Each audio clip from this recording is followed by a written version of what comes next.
ini. 7, 11.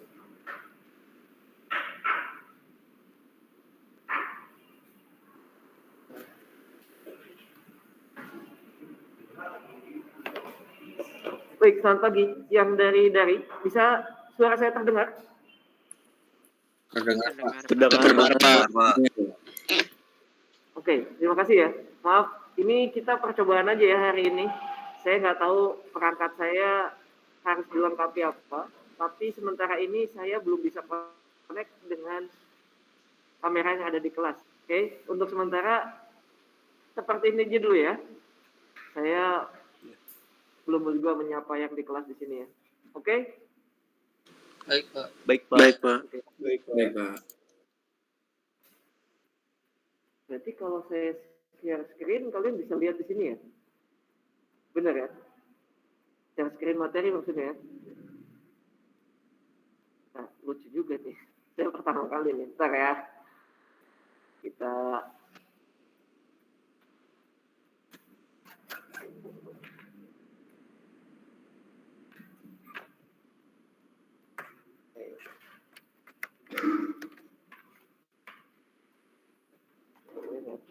Apa? Pengalaman buat saya. Wah.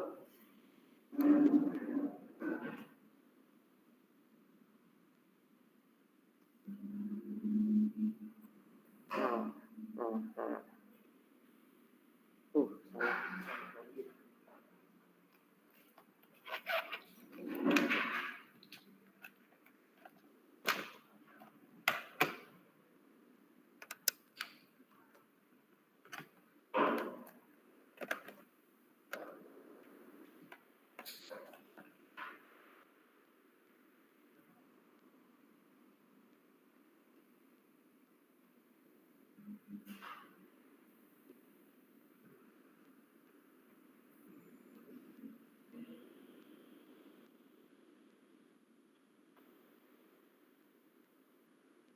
Saya pakai ini aja dulu ya. Baik, Assalamualaikum warahmatullahi wabarakatuh. Selamat pagi semuanya. Pertama-tama saya mohon maaf dulu nih, karena saya udah telat ya, 15 menit telatnya. Saya mohon maaf karena ya baru pertama kali lagi setelah sekian tahun ya nggak ngajar gitu. Ya, mudah-mudahan insya Allah saya ke depan tidak tetap lagi lah. Saya usahakan itu ya. Kemudian ini kan disuruh oleh pimpinan ITENAS gitu, harus diadakan kuliah dengan kondisi hybrid gitu, karena kelas ini kebetulan lebih dari 25 orang. Jadi harus dibagi gitu. Nah, kemudian saya juga sudah menyampaikan di rapat dosen seluruh ITENAS gitu ya. Saya menyampaikan bahwa mata kuliah ini dengan kondisi luring dan daring itu saya punya 2 skenario yang berbeda. Ya. Dikarenakan kalau luring biasanya saya itu melakukannya adalah dengan Anda lakukan praktek seperti biasa, lakukan solder, kemudian Anda program di kelas menggunakan laptop dan seterusnya, gitu, tanpa ada simulasi apapun. Nah, saya sampaikan itu ke Warek 1, ya, pakai rektor bidang akademik dan kemahasiswaan, saya sampaikan itu, sehingga biasanya kalau misalkan memang harus luring, saya itu minta izin ke laboratorium untuk digunakan pada saat melakukan praktek, karena setidaknya kita membutuhkan stop kontak gitu. Ya, karena untuk sekian banyak laptop, sekian banyak solder itu stop kontak harus ada di kelas. Ya. Kemudian dengan kondisi harus hybrid, apakah perangkat yang ada di lab sudah disiapkan atau tidak seperti ini, double gitu. Nah, menurut Warek 1 tidak perlu Pak, Bapak tetap di kelas saja karena sudah disediakan stop kontaknya gitu. Saya berpikir di meja ini sudah ada stop kontaknya semuanya. Tapi ternyata karena kebagian kelas ini saya udah lihat kelas ini kemarin. Ya cuma ini stop kontaknya. Tuh, jadi nggak tahu nih kondisinya kayak kayak apa?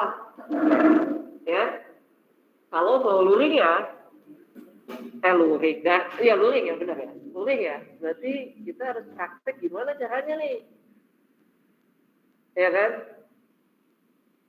Tapi kalau daring, tahun 2 tahun loh, 1,5 tahun lah setidaknya ya, 2 kali berarti ya. Itu ternyata dulu setengah, setelah UTS kita kena pandemi, itu saya langsung ubah materi pemrogramannya itu dengan menggunakan simulasi.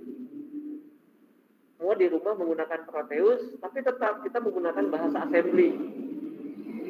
Ya, karena di Proteus ada komponen mikroprosesornya ada gitu. Ini yang di sana kedengaran nggak, maaf? Kedengaran, Pak. Kedengaran, Pak. Nah, jadi kalau menggunakan daring, kita menggunakan simulasi, menggunakan Proteus. Kalian bikin program, kalian bikin simulasi di Proteus menggunakan bahasa assembly. Mudah-mudahan samalah ketercapaiannya, cuman paling hilang satu ketercapaiannya itu. Saya tidak pernah mengetahui kemampuan kalian dalam nyolder gitu. Ya, itu aja yang hilang. Saya merasanya itu ya. Tetapi saya merasa untuk melakukan pemrograman, kita masih bisa efektif nih. Kalau menggunakan simulasi gitu. Ya. Tapi ternyata kan kondisinya harus dilakukan secara luring nih. Nah, saya ingin meminta pendapat kalian. Kalau saya sih oke-oke aja ya. Mau menggunakan RPS-nya atau rencana pembelajaran secara luring, mau menggunakan secara daring, walaupun kita harus ketemu kayak gini, saya is okay, nggak masalah. Yang penting enak buat kalian, enak buat kita semua gitu. Kita pengen belajar, tapi jangan mempersulit diri lah. Itu loh. Ya. Kalau buat saya sih gitu, kalau buat saya. Gitu ya. Oh, komunikasi bisa berjalan ya. Kalau ada hal yang tidak mengerti bisa ditanyakan gitu loh. Itu aja ketercapaian. Nah, saya kan tanya nih, ini kalian kan akan gantian ya, seminggu kalian luring, seminggu kalian daring gitu ya, kalau nggak salah. Nah, kemudian waktunya juga menjadi mepet ya, karena kalau sekarang ketemu gini, satu SKS-nya itu 40 menit, biasanya 50 menit. Jadi kalau 3 SKS, saya udah kehilangan setengah jam nih.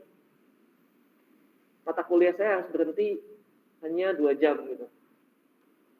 Jadi 40 kali 3, 120 menit, 120 menit berarti kan 2 jam. Padahal materi ini disusun untuk bisa mencapai 2,5 jam gitu. Kita udah kehilangan setengah jam nih gitu. Nah, nggak tahu apakah pimpinan itu mengetahui setiap karakter dari setiap mata kuliah atau tidak. Saya khawatirnya mereka tidak tahu karakter dari setiap mata kuliah gitu. Karena saya sendiri untuk memahami mata kuliah ini itu kebanyakan dosen ya mencari jalan sendiri gitu loh. Mencari jalan sendiri bagaimana nyamannya materi itu bisa disampaikan dengan mudah gitu loh. Artinya bisa dimengerti ya. Itu tidak ada komplainan dari dosen itu melalui laporan-laporan pengampu, kita melaporkan kegiatan perkuliahan tiap semester, itu tidak ada feedback sama sekali. Misalkan kami minta penyediaan stok kontak dari dulu tuh, itu nggak di feedback sama sekali, ada feedbacknya. Itu, jadi ini dibuat nyaman memang caranya nyari sendiri gitu loh. Ya, itu memang kondisinya begitu. Itu kondisinya begitu. Iya, boleh silakan.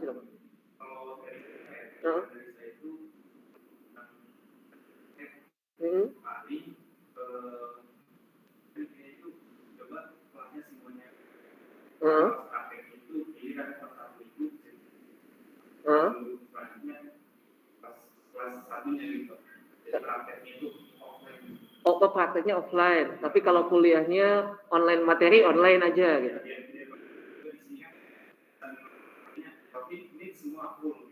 Oke. Nah, kalau itu oke, terima kasih atas pendapatnya. Oke, kita bahas satu-satu ya. Pendapat itu terima kasih sudah diberikan pendapat, tapi ada yang harus dipikirkan. Ketika kita mau offline gini, karena kalian kan perlu praktek ya seminggu. Nah ini satu, perangkat tidak ada nih. ini stop kontak tidak ada. Itu satu, kita harus pikirkan itu. Satu. Yang kedua adalah masalah, berarti kan kalian harus siap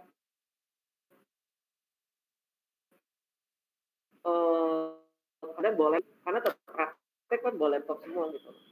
Karena kalau praktek itu berarti bawa hardware satu dan laptop jelas, ya jelas. Jadi Anda lakukan program nanti langsung upload ke hardware-nya, ya kan?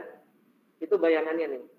Tapi kalau misalkan programnya secara tanpa hardware, kalian menggunakan hanya satu perangkat laptop saja. Simulasinya di sini. Walaupun pasti ada kekurangan dan kelebihan masing-masing ya. Betul tidak? Betul ya? Karena kalau namanya simulasi ya semuanya ideal. Tidak tahu kondisi kelemahan dari komponen itu nggak tahu tuh. Nah, gitu ya. Nah ini kalau mau dilaksanakan bisa betul. Cuman ada harus dipikirkan adalah masalah keberadaan si stop kontak ini. Ini yang tidak disupport dan saya sudah memprediksikan itu dan minta itu ke Warek 1 dan Warek 1 bilang katanya akan disediakan gitu. Dan memang betul sih disediakan, tapi bentuknya tidak sesuai spesifikasi gitu. Betul disediakan kan? Nggak salah juga sih Warek sih. Udah ada katanya. Tapi tidak sesuai dengan spesifikasi yang diingini oleh si karakter mata kuliahnya gitu. Ya, nah kalau misalkan semuanya prakteknya online ya, enggak, teori online ya. Kalau materi online, offline sebagian gitu ya. Nah itu kalau ada lagi nggak yang mau berpendapat? Saya sih setuju aja, cuman yang harus dipikirkan berarti kan kelemahannya itu ya. Satu, kita nggak ada perangkat di sini nih. Ya, boleh. Kalau misalnya nanti jadi offline, kan kita dibatasi nggak cukup. Kadang-kadang saya sendiri kalau mata kuliah ini ya, pengalaman saya kan itu dinilai satu-satu ya. Bikin program dinilai satu-satu. Itu kadang-kadang kuliah 2,5 jam jadinya 5 jam gitu. Karena satu-satu. Kadang-kadang kalau nggak ditungguin, ya mahasiswa ya kasihan. Karena kalau Anda nanti lihat bobot persentase penilaiannya, tugasnya itu 40%. Jadi mahasiswa kan harus ngantri satu-satu ya. Ya kadang-kadang ya itu lebih dari 2,5 jam loh. Kalau saya terlalu over ya, bombastis 5 jam ya. Ya kadang-kadang dari siang itu sampai selesai jam 1, saya keluar jam 3 sore gitu. Itu gitu. Kalau menggunakan online, itu kumpulkan bentuknya dalam bentuk soft copy, kirimkan ke saya. Saya periksa satu-satu si programnya jalan atau enggak. Tapi semua harus kompak nih, Proteusnya harus versi 9.0 atau 8.0 ya, semua. Kalau beda versi saya nggak jalanin di laptop saya nih gitu. Beda versi. Itu kelemahan dan kelebihan kekurangannya gitu. Nah, maunya seperti apa kalau berarti kan kalau offline itu kan tetap ya setengah-setengah ya. Setengah di rumah, setengah di sini. Ini karena kondisinya begini nih. Saya kurang tahu juga yang nanti di situ. Tapi kalau materi berarti yang di rumah, yang daring masih bisa kelihatan ya materi saya? Oh, belum ya? Belum di-share ya? Belum di-share screen ya? Belum, Pak. Belum. Nah.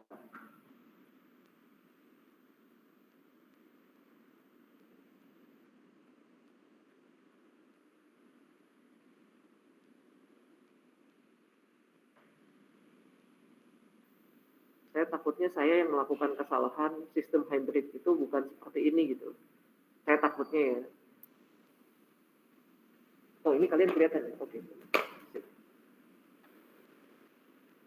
Gimana? Mau gimana? Untungnya sih materi sebelum UTS kemungkinan kebanyakan sih teori ya. Kalian bisa lihat ini, tapi mungkin wajah saya mungkin akan terbagi ya. Karena saya juga harus memperhatikan yang daring gitu ya. Atau memang yang daring nggak perlu lihat wajah saya ya. Karena kalian juga selalu off kamera kan ya. Saya juga off-kan kamera juga cukup ya. Jadi kayak radio aja ya kan. Dengar radio ya.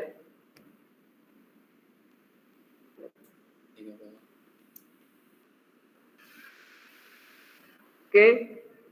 Mau tetap seperti ini aja dulu. Lakukan aja dulu seadanya ya. Kita lihat kondisinya ke depan aja ya. Ya, apakah saya nanti harus menggunakan RPS atau rencana pembelajaran luring atau saya menggunakan full daring gitu loh. Ya, karena saya tidak tahu juga kalau hybrid kayak gini seperti apa. Ya. Daripada nanti kita habis waktu. Oke? Ya. Tapi mungkin mohon dimaklumi aja kondisinya ya kalau misalkan agak chaos dikit gitu ya.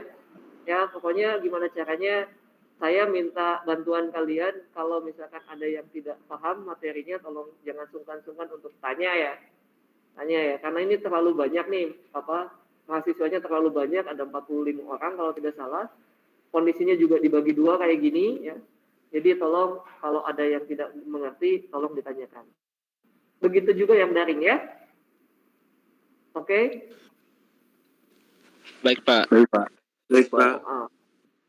Ini kondisinya saya anggap aja saya kayak di radio ya. Saya nggak usah on cam ya. Ya, Pak. Oke. Mudah-mudahan aman nih internet di sini. Baik, saya mulai masuk ke materi ya. Ini materi sistem microprocessor ini jadi nanti kalian di tujuan perkuliahan kalau ini sih aman ya. Kita insya Allah tatap mukanya 14 kali. Tapi nanti tolong dilihat kondisinya, saya takutnya saya lupa. Apakah kita ketemu hari libur atau tidak di hari Kamis ya? Mudah-mudahan tidak ada. Dan mudah-mudahan kita semua sehat. Kita bisa ketemu semua terus ya. Gitu ya. Oke. Kuliah dengan saya santai tapi serius gitu ya. Jangan takut-takut kalau ada saya tidak akan saya berusaha tidak akan membatasi kalian untuk bertanya, karena prinsip saya sama ke kakak-kakak kelas kalian, ke siapapun mahasiswa, tidak ada pertanyaan yang bodoh, tidak ada pertanyaan yang tolol gitu ya. Yang ada hanya jawaban yang bodoh dan tolol. Artinya apa? Artinya kalian kalau mau tanya, bebas aja tanya gitu. Jangan takut gitu ya. Kalian kan bayar sini kan, pengen tahu ada ilmunya, dapat ilmunya gitu ya. Jadi apapun yang kalian memang belum mengerti di materi itu, segera tanyakan. Jangan disimpan ditumpuk-tumpuk gitu loh. Ya. Jangan sungkan, jangan malu. Wah malu nanti saya dianggap bodoh. Enggak ada yang bodoh. Pikirkan kepentingan kalian, bahwa kalian kuliah harus ngerti gitu. Ya. Yang bodoh itu justru yang jawabannya nanti, apakah saya jawabannya ngelantur atau enggak gitu aja.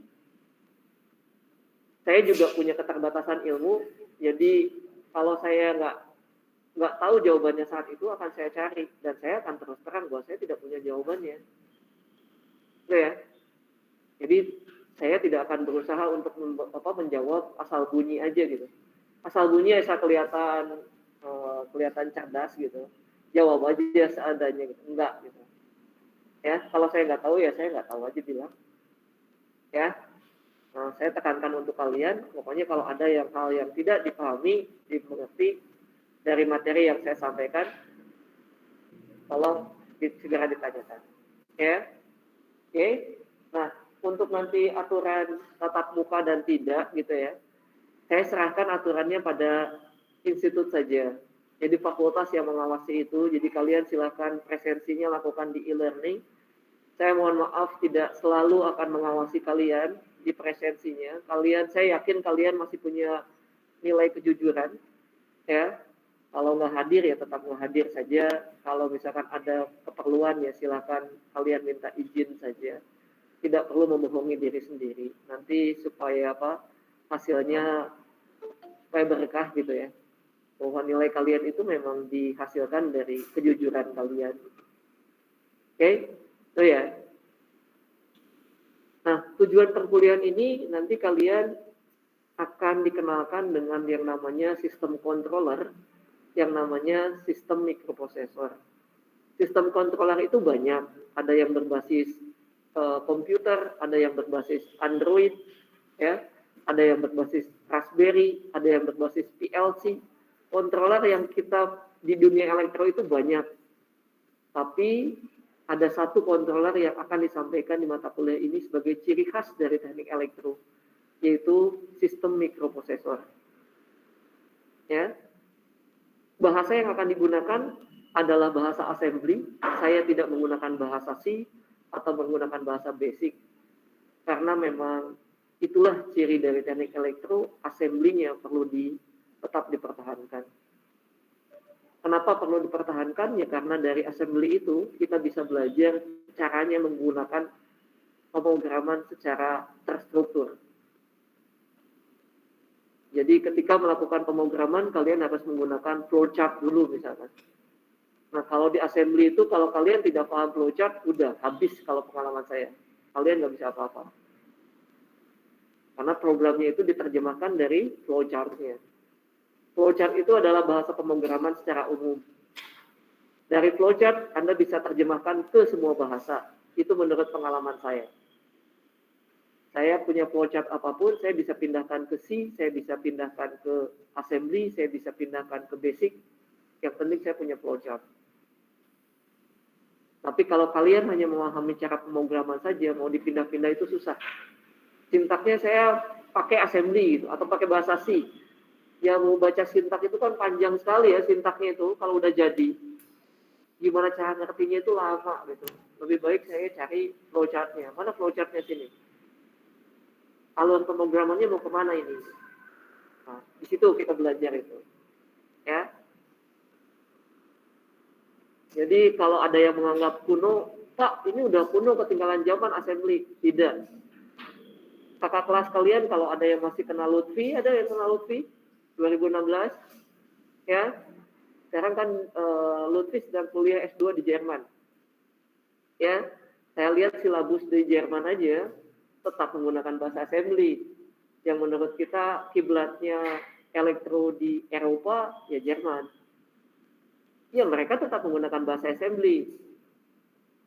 Karena Lutfi share ke saya, IPA RPS untuk teknik elektro di sana. Gitu. Ya, silabus di sana ya masih menggunakan bahasa assembly teknik elektronik. Jadi kalau kita menganggap di Indonesia menganggap orang-orang bahasa assembly itu sudah kuno, apakah kita lebih maju ya dari Jerman ya gitu? Sudah bisa mau mengaku itu. Tapi nggak apa-apa kalau memang percaya diri kita lebih maju dari Jerman ya nggak apa-apa gitu. Nggak apa-apa. Oh kita Pak udah lebih maju dari Jerman. Kita tinggalkan assembly, kita gunakan bahasa yang lain. Gitu ya, tapi kalau saya sih bukan saya Eropa minded ya, bukan karena saya sekolah di Eropa, saya bukan Eropa minded juga, tapi ya saya berpikir bahwa Indonesia masih harus berkiblat ya, kiblat. Oke, jadi saya akan tetap pertahankan itu. Apalagi kalian, ini kelas C elektronika semua bukan sih? Ada yang TTL atau Telkom? Saya TTL, Pak. Ada. Oh, ada TTL. Oh, enggak. Telkom TTL? TTL? Oke, TTL. Emang enggak kan ada A, B, C. Itu tuh bukan A itu ke TTL, B itu ke Telkom, itu enggak ya? Oh, bebas. Pilih. Atau dapat kebagiannya, oh Anda di kelas C gitu. Oh, pilih. Oh, pilih. ABC. Oh, A dulu keluar. Oh, tergantung. Tapi keluar bareng ya di jadwalnya sama nggak? Oh, beda. Jadi nggak paralel gitu ya? Enggak. Oh, gitu. Karena memang ada perdebatan juga dengan dosen-dosen di TTL ketika sistem mikroprosesor ini. Karena saya penyusun RPS dari sistem mikroprosesor ini, saya ingin mempertahankan bahwa elektro itu menggunakan assembly gitu. Nah, sedangkan dosen-dosen TTL itu sedikit tidak setuju, dan plus Telkom ya, tidak setuju bahwa assembly udah ketinggalan gitu. Oh ya sudah nggak apa-apa kata saya itu. Kalau begitu berarti dibuka aja kelasnya beda, A, B, C kata saya itu. Nanti karena mungkin kepentingan di TTL tidak terlalu signifikan untuk keberadaan si assembly ya. Saya karena nggak tahu, saya bukan orang TTL dan Telkom ya. Nah, orang Telkom juga tidak setuju dengan ada assembly. Tapi kalau saya elektronika, karena saya orang elektronika, saya tetap bisa mempertahankan itu. Ya sudah dibagi 3 aja, A, B, dan C gitu ya. Ya silakan yang elektronika masuk ke C aja. Saya pikir begitu. Nah, ternyata yang ada campuran aja ya, selalu terjadi sih memang gitu, selalu terjadi. Dan sekarang terjadi lagi. Saya pikir nah kalau kelas A dan B saya bebaskan gitu. Silakan dosennya mau milih apa, mau menggunakan sistem microprocesornya juga. Kalau mau pilih Arduino ya enggak, silakan Arduino. Tapi nggak apa-apa ya, TTL belajar bahasa assembly ya, nggak apa-apa ya. Oh, andai algoritmanya bisa dipakai kemana-mana kok, ya. Kalau Anda mengerti flowchart-nya sih bisa dipakai kemana-mana, ya. Gitu. Saya nggak maksa kalian harus pindah loh ya. Enggak ya. Kalau mau ya mungkin kalian tahu konsekuensinya ya. Masuk kelas C, ketemu saya, oh Pak Edi ya memang harus bahasa assembly gitu ya. Nggak apa-apa ya.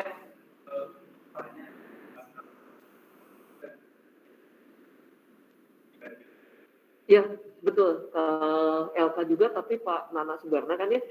Pak Nana Subarna biasanya mau bisa milih gitu. Beliau itu dikasih kebebasan oleh saya sebagai dosen pengampunya. Silakan Pak, Bapak mau pakai yang sistem microprocessor apa gitu. Tapi nggak tahu ya pas ketika pelaksanaannya Pak Nana, enggak saya mau assembly juga. Nah itu kan sama aja berarti kan jatuhnya gitu kan. Tinggal kalian memilih istilahnya jadwal mana yang cocok aja gitu ya, mungkin gitu ya. Kalau mungkin kenyamanan Anda mahasiswa dengan dosen kan itu relatif ya. Yang penting kan jadwalnya nggak bentrok dulu gitu loh. Gitu ya. Atau enggak, dibalik. Kenyamanan dulu Pak. Soal bentrok sih bisa diatur gitu.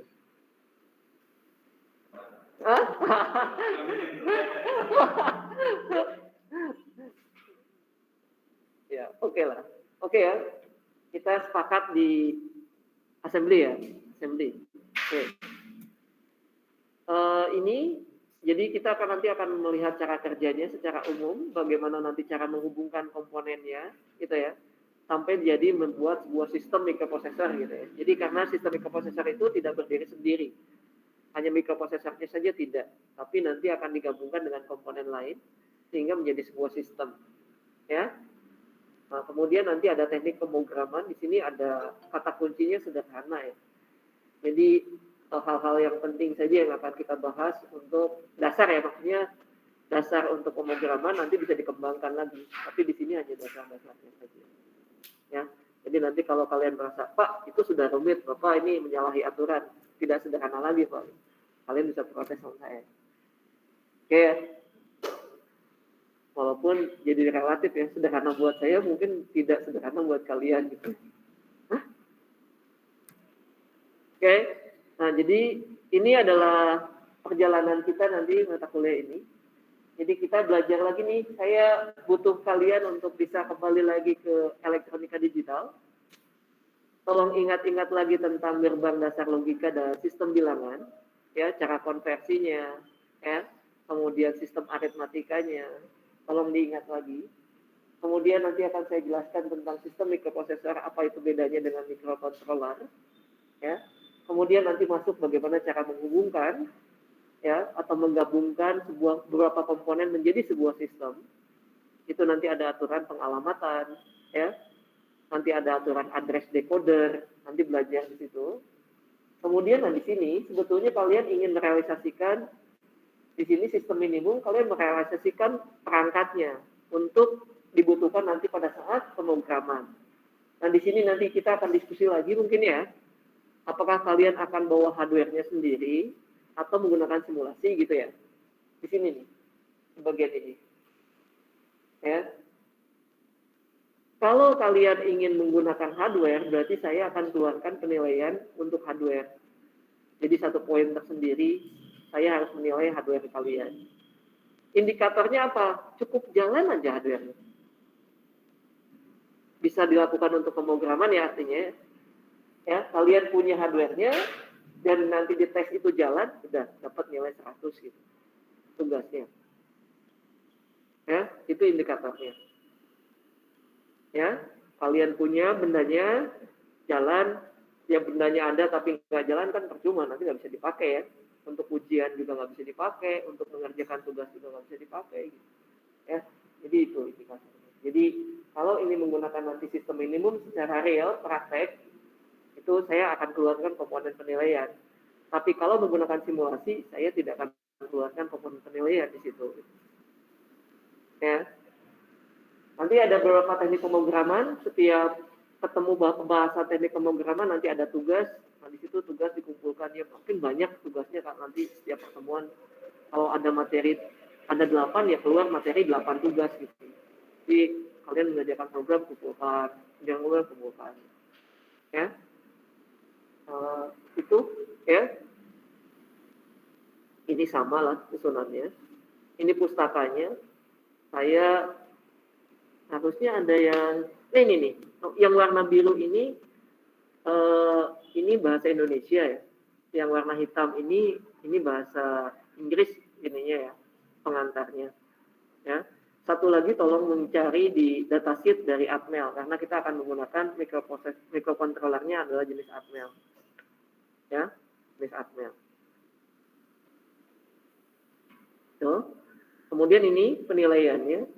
Oh tugasnya, nah ini saya akan bicarakan ini. Ini selalu ini berubah-ubah nih dari tahun ke tahun ya. Tahun ke tahun. Kadang-kadang tidak ada kuis, kadang-kadang ada kuis gitu ya. Nah ini saya gunakan yang tahun sebelumnya ya, tahun sebelumnya. Ini sistemnya daring nih. Saya mengeluarkan sistem penilaiannya seperti ini. Tapi tetap tugas itu selalu menjadi paling tinggi. Karena banyak yang harus kalian kerjakan. Jadi saya tempatkan memang persentasenya paling tinggi. Nah sekarang kalau boleh saya minta dulu ya, UTS dan UAS saya nggak ingin ubah, persentasenya segitu. Nah silakan kalian kuis dan tugas, mau bagaimana? Mau ada kuis atau enggak? Kalau nggak ada kuis, semuanya akan saya timpakan semuanya ke tugas 45%. Persentasenya.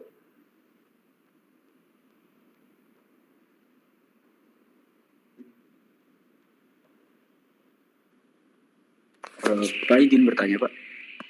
Oh, bentar, dari dulu ya. Silakan.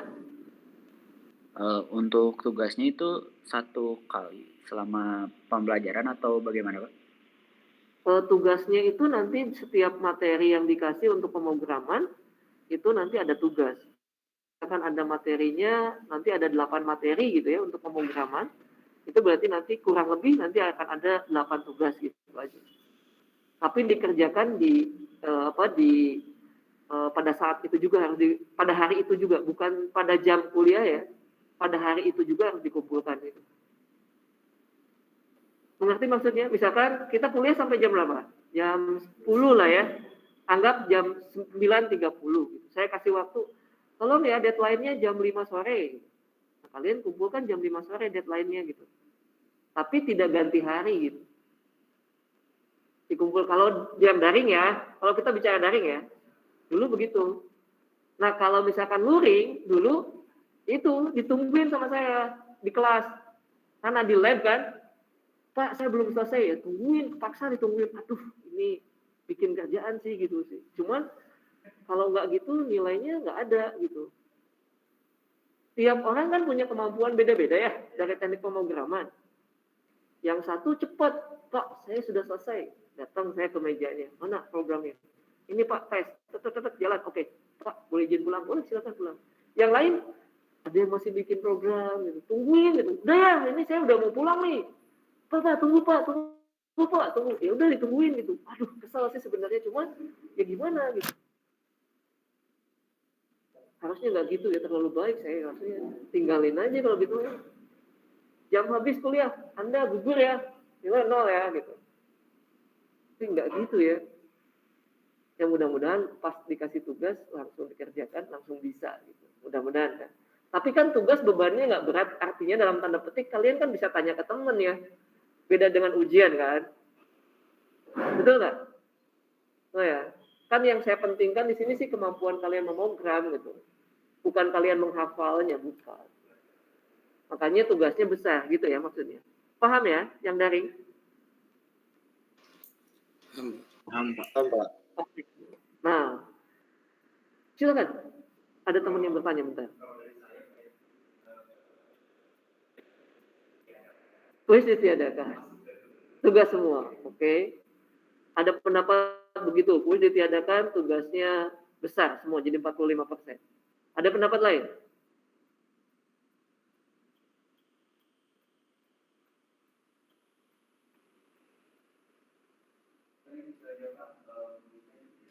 Ditiadakan? Nggak siap kuis kalian. Kuisnya juga open loh.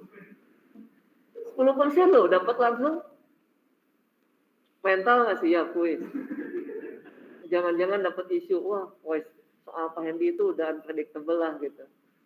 Ya memang sih nggak tahu ya, kelas saya itu kalau udah dikasih tertulis, itu jeblok semua gitu. Mahasiswa itu pasti mintanya, Pak tugas besar aja Pak, kalau gak apa malah udah tugas besar. Kalau tugas besar mereka banyak yang selamat katanya gitu. Oh gitu ya. Perasaan saya ambil materi yang saya ujikan ya, tapi itu tadi ya relatif ya, buat saya mungkin, oh ini mah gampang, buat kalian, wah Pak itu bukan gampang gitu, mungkin ya. Nggak tahu ya, katanya begitu gitu kata mahasiswa. Bukan saya menyombongkan, soal saya susah ditaklukkan, enggak. Tapi ada mahasiswa Unjani bisa menaklukkan saya kok. Maksudnya soalnya bisa dimengerti. Karena saya kemarin ikut MBKM ya, saya memberikan soal juga ke mahasiswa Unjani kan, gabung dengan Unjani. Bahkan mereka yang punya nilai terbesar di antara ITENAS. Berarti kan masih bisa lah ya. Tapi nggak tahu, mungkin karena ketakutan. Apalagi isunya kalau di pembimbing TA, pokoknya Pak Hendy itu jangan dijadikan penguji aja. Kalau penguji udah repot aja. Udah, nggak tahu ya. Padahal saya nanya nggak, menurut saya sih. Saya ya. Relatif lagi ya, bener ya. Saya nggak bisa nilai diri saya sendiri. Pokoknya bubuk ya katanya kalau mau ditanya Pak Hendy. Wah kok gitu banget ya, saya punya reputasi buruk gitu ya. Kalau untuk menguji. Oke, balik lagi ke sini. Ada yang tidak setuju? Atau ada ide lain? Maaf, dari daring mungkin silakan. Boleh, silakan. Nah itu harus dibicarakan nih, hybrid. Karena kalau teman kalian nggak mau nilai kan nggak mungkin bikin pakai kamera ya. Pak lihat nih Pak, saya jalan gitu kan, bisa ya. Iya kan? Repot ya, bener nggak? Repot. Nah sekarang saya juga tanya ke kalian yang luring. Kalian mau seperti apa nanti ngumpulin tugasnya? Pak, saya ikut yang daring aja Pak gitu. Karena rugi Pak, kalau saya di sini dipaksa harus ditungguin Pak. Kalau yang luring enak, yang daring enak ya, santai banget Pak gitu. Kerjain di rumah Pak gitu. Nah loh, padahal ini kan harus gantian ya, nanti setelah UTS kan tetap gantian kan. Mudah-mudahan kita kondisinya sehat semua ya, sehingga tidak langsung di-cut. Kita terjadi kayak Jakarta, Tangerang, saya punya adik, keponakan-ponakan saya, ada terjadi, langsung tutup 14 hari, daring lagi. Nanti udah aman, masuk lagi, kejadian lagi, daring lagi. Nah, mudah-mudahan kita tidak begitu ya. Jadi tolong jaga diri kalian baik-baik. Saya kemarin mengingatkan bahwa kita kuliah datang ke kampus ini dengan banyak pertimbangan, tidak dengan resiko gitu ya. Pasti ada resikonya nih. Cuman pimpinan memikirkan dua hal kan gitu. Kayak buah si malakama nih. Kalau mau dilakukan daring terus, menurut mereka kualitas perkuliahan ini jadi jelek. Mahasiswa capaian pembelajarannya tidak tercapai, katanya begitu. Walaupun saya tidak tahu datanya seperti apa. Ya. Nah, kalau mau diluringkan, ini kita berisiko nih. Ya. Nah, ini mau pilih yang mana? Buah si malakama nih. Mereka mencoba luring aja nih sekarang gitu, supaya capaian pembelajaran bisa tercapai lebih tinggi gitu. Walaupun nggak tahu lagi ya indikatornya apa mereka. Ya. Nah, makanya kita luring pasti dengan bawa resiko karena kondisi tiap orang di tiap rumah ini beda-beda nih. Saya sendiri kalau mau terus terang saya ini adalah orang yang paranoid dengan kondisi sekarang. Kenapa paranoid? saya tinggal dengan orang tua saya yang sudah tidak usia muda gitu. Walaupun belum tentu orang tua saya yang lemah, mungkin aja saya yang lemah gitu nanti kondisinya ya, gitu. Nah, jadi saya punya resiko nih keluar rumah itu makanya saya paranoid gitu. Tapi karena kewajiban sebagai karyawan, ya sudah saya harus ambil resiko itu. Makanya kita saling jaga diri aja baik-baik gitu, ya. Gitu. Mudah-mudahan sehat, ini pandeminya segera berakhir, kita bisa ketemu tatap muka seperti biasa, tanpa ada rasa ketakutan. Ya. Oke, jadi ini setuju ini. 45 nih. Pak, mau nanya Pak. Boleh. Kalau silakan. misalnya ada kuis, itu kuisnya ada berapa kali ya Pak? Biasanya kalau nggak satu kali kalau nggak salah. 1 kali. Kuis itu 1 kali. Nah, gini, bentar. Sebentar. Dulu itu, jadi karena saya tidak pernah mengadakan SP, tidak pernah juga mengadakan remedial, ngerti ya remedial ya. Jadi si nilai saya mengadakan UTS itu 2 kali. Ada UTS 1, UTS 2. Materinya sama. Nah, UTS 1 dan UTS 2 itu saya jadikan sebagai remedial. Yang nilai tertinggi saya masukkan ke 25%. Ini UTS 1 dan 2 nih. Ya, UTS 1 misalkan dapat 70, UTS 2 misalkan dapat terlalu optimis Pak 70. Oke, ganti ya. UTS 1 misalnya dapat 50. Ya, UTS 2 misalkan dapat 70. Nah, saya tukar nih. Yang paling besar saya masukkan ke 25%. Yang kecil saya masukkan ke 10%. Ditukar nih. Tiap orang pasti beda-beda. Ada yang mungkin di UTS 1-nya besar, ada di UTS 2-nya kecil. Tapi ada juga yang memang UTS 1-nya besar, gitu. Ya gitu terbalik. Tapi pokoknya ujungnya itu yang paling besar dikalikan 25%, yang paling kecil dikalikan 10%. Gitu.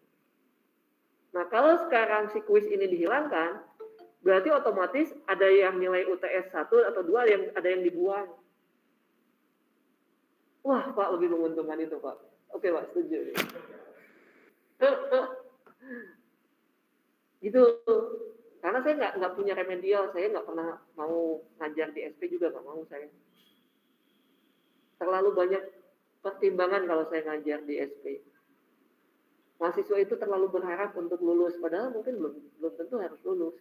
Tapi berharap lulus, jadi saya dilema gitu. Ya sudah, saya nggak mau. Tapi saya bagaimana caranya supaya mahasiswa tidak tertinggal, ya saya adakan UTS 1, UTS 2 gitu. Ini tugas kan, besar ya tugas. Jadi kalau UTS-nya 25% nih, ambil, ya, ditambah tugas tadi 45%, sudah 70% ya. Kalau kalian bagus di 2 hal itu udah dapat B ya. 70. Kalau Anda pesimis sih. Coba kalau optimis, Pak Hendy dapat A, udah gitu. Karena saya tidak tabu untuk mengeluarkan A semua nilainya, dan saya juga tidak tabu untuk mengeluarkan E semua gitu. Ini tergantung kalian aja. Saya tawarkan nih, persentasenya pada kalian. Saya mah enak-enak aja lah. Yang penting kalian ngerti, kalian lulus. Pokoknya jangan sampai ketemu saya lagi lah di mata kuliah yang sama gitu aja. Bosen. Kalian juga bosen kali dengan materi saya. Materinya juga gak ganti-ganti, kayaknya kayak gitu doang. Gimana nih? Kuis tetap ada? Gimana tuh? Udah? UTS ya? Jawab ya? Dari kuis 1 kali, kalau ada dulu. Enggak 1 kali dong. Enggak ada aja sebenarnya. Kuisnya itu nggak ada sebenarnya, karena itu dari nilai UTS 2. Kalau persentase kuisnya mau ditiadakan, berarti UTS ada salah satu dari UTS 1 atau UTS 2 yang kecil itu dibuang. Ngerti ya? Paham yang daring ya? Paham, Pak. Paham ya? Nah, sekarang mau pilih yang mana? Boleh?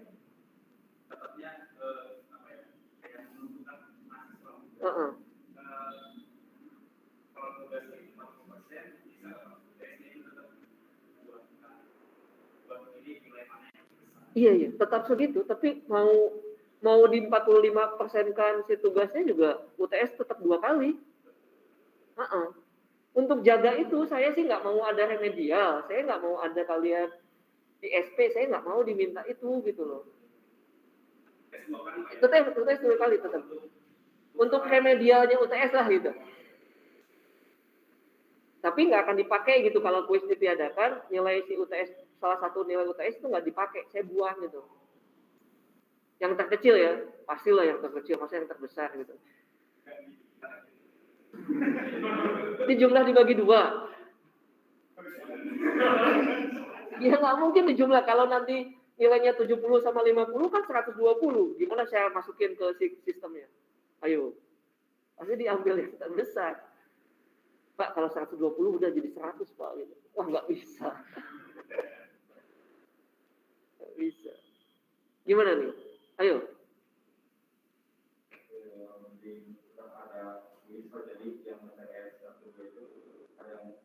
Kepake. Oh iya. Jadi yang terbesar naikin ke 25, yang terkecil kalikan 10% gitu. Tugasnya apa? Takut juga ya, kalau tugas udah dikasih nggak usah kerja sendiri, wah ketakutan juga. Boleh? Gimana?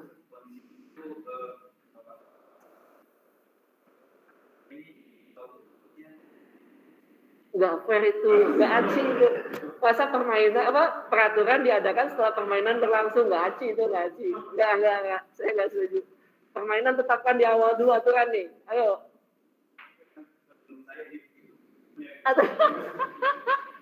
Enggak. Saya nggak mau. Ayo. Supaya kalian bisa bertanggung jawab nih. Oh iya, aturan mainnya begini. Oh berarti saya harus bagaimana strateginya di awal. Karena saya orangnya terplanning gitu, orangnya gitu ya, terplanning gitu. Berusaha pakai planning gitu. Ayo, mau yang mana?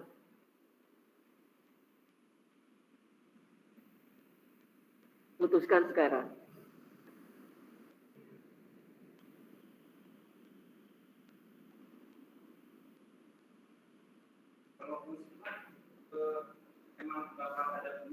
Nggak ada. UTS 2. Iya, untuk nanti mindahin nilai nih. Mindahin nilai. Kuisnya nggak ada. Mindahin nilai nih. Nanti kalau misalkan nilai si UTS nih, UTS 1 dan 2, ini mau ditempatkan di mana nih? Itu. Kuis 10%. Karena kan gini nih, kuis ini kan biasanya dilakukan seminggu sebelum UTS. Jadi soalnya tuh supaya kalian tahu ini soal UTS tuh begini loh. Nah, kirim kuis nih. Ya kan, materinya sama semua, sama UTS sama. Materinya ya, materi yang harus kalian pelajari sama. Kan katanya soal saya susah. Nih kenalin dulu nih via kuis. Nih, soal saya itu bentuknya kayak gini gitu. Nah, kalau kalian memang sudah siap pada saat kuis, bisa gede tuh. Sering tuh yang kayak gitu, dapat 100 kuisnya. Oke. UTS-nya, kalau misalkan UTS-nya nggak akan dipakai, UTS 2-nya, UTS-nya apa? Jadwal UTS-nya ya. Berarti UTS 1 kan di luar jadwal ya. Artinya sebelum jadwal UTS yang ada di institut ya. Jadi pas saat UTS-nya, udah santai-santai aja tuh saya nanti udah 100 gitu. Saya nggak usah ngerjain juga, juga nanti dibuang gitu. Tapi kalau yang gagal di UTS 1, wah saya masih ada kesempatan di UTS untuk benerin gitu. Nah cuman sekarang kalian mau dipakai nggak nih nilai 2 UTS ini? Kalau nggak mau dipakai berarti kuisnya dihilangin. Semua persentase kuis masukin misalkan kalian mau kemana? Mau di tugas? Atau kuisnya nggak ada, tugasnya 40, UTS-nya 30 gitu. Wah nggak, merugikan. Usah. Ayo. Mau gimana nih? Kalau dari saya maaf, dari UASnya yang kalian keterlaluan itu. Kacau. Pokoknya saya nggak mau ngubah UTS UAS kan tadi. Pokoknya ada tuh tugas sama kuis.